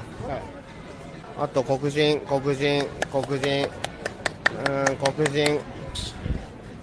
むずいな。ヒントは難しい。トラビス。じゃ最後ラッパーじゃない人。ラッパーじゃないでしょ難しいラッパーじゃない人だ。むずい。あれだ。モーガン・フリーマン。髪やってきました。何時間かかりました ?4 時間。3人黒人。He couldn't name a black person. Black people. The translation said black people can be difficult. Wow. Yeah, black people can be difficult. A little bit. Just a little bit. Reparation. And no, not from white people. I want it from these fucking black leaders and these fucking black celebrities that have been making money off of us as they sell us up a river for years and years and years. And Up the river. Shut up, bitch. Okay, here go another one. Ass up. Shut up. Shut up. Get on you. Shut up, bitch. Shut up. Shut your bitch ass up. Shut up. Shut up. Fuck. Say something else. Say something else. Say something else, bitch. Say something else. Say something else. Say something else. Say something else. That's what I thought. tiny little crib. Both of y'all, shut your bitch ass up. You know what's up with me, nigga. Shut up. Pick this shit up. Like I said, pick it up now. Pick it up. Pick it up. All right, get on you. Shut up, bitch. Shut up. Damn, they just The infamous Tiny Loke. They're horrible people, man. Just dreadful, man. Dreadful people, man. Like awful. Is Ock making this up? Expressway, motherfucking window broke. Got that shit fixed. Can't see through that motherfucker. That's how I like it. Anyway, come to AutoZone to pick some shit up. So, I'm coming out the store. I'm minding my motherfucking business, right? Little young dreadhead ass nigga start walking up to me. Now, I see why white people so stereotypical of these fucking niggas. You walk up to me with some nappy ass motherfucking dreads with your pants hanging below your motherfucking ass, nigga, you suspect. Anyway, long story short, little nigga started walking up to me, so shit. Fuck that shit, I conceal carry, nigga. I carry my shit all the time. So, I'm already ready for him. This nigga come up to me, hey big homie, where you from? I'm looking at this nigga, I ain't say shit, I kept walking. Hey, I said, where the fuck you from? I said, who the fuck you talking to, nigga? He said, I'm talking to you. He's like, man, what the fuck you doing with that blue on around here? I say, nigga, blue? You mean my motherfucking coat I got on? So my man like, yo, you can't be wearing no motherfucking blue around here. Nigga, what? Dude, I'm a grown-ass motherfucking man, nigga. I wish the fuck you would come at me on some color shit. So he started reaching in his little pocket and shit. When he reached in his pocket, I pulled my motherfucking thing out. He gonna bag back real quick. No, big homie, it ain't even like that. It ain't even like that. Man, I was just playing. Nigga gonna say, oh, that's a nice watch, Joe. Yeah, that watch right there. I bet, motherfucker. So, no, big homie, it ain't even like that, Joe. You know how it is. No, I don't know how the fuck it is, nigga. But you gonna know how it is. I'm telling y'all. Y'all got kids out here, y'all better teach your motherfuckers some manners, because I swear to God, I knock they motherfucking shit back. I don't bother nobody, I don't fuck with nobody, I'm a family-oriented man. I stay to myself, but if you fuck with me, nigga, you threaten my life, I'm gonna blow your motherfucking brains out. Y'all got kids out here, y'all better teach their ass right from wrong, because I don't play no motherfucking games, you dig? No games. Walk the fuck up on me with that shit, any other nigga would've knocked your motherfucking shit back. Niggas lucky I got patience nowadays. Anyway, it's your boy Chicago's very own J Hustle. Moral of the story, parents, you got kids out here, better teach their ass right from wrong or you coming to their motherfucking funeral. Since when did they start color banging in Chicago? Bang, bang. I don't know if he's, I think he's from Chicago. I don't know if he's in Chicago. All right, and this one right here, this might take the cake. Happy birthday to you. It's your birthday. Happy birthday to you. It's your birthday. Happy birthday. Happy birthday. Happy birthday to you. Cha cha cha. Happy birthday to you. It's your birthday. Happy birthday to you. It's your birthday. Happy birthday. Happy birthday. Happy birthday to you. Cha cha cha. Clap your hands, it's your birthday. Clap your hands, it's your birthday. Say woo woo, it's your birthday. Clap your hands, it's your birthday. Clap your hands, it's your birthday. Say woo woo. Happy. Do you think she's gonna show him this when he's like 20?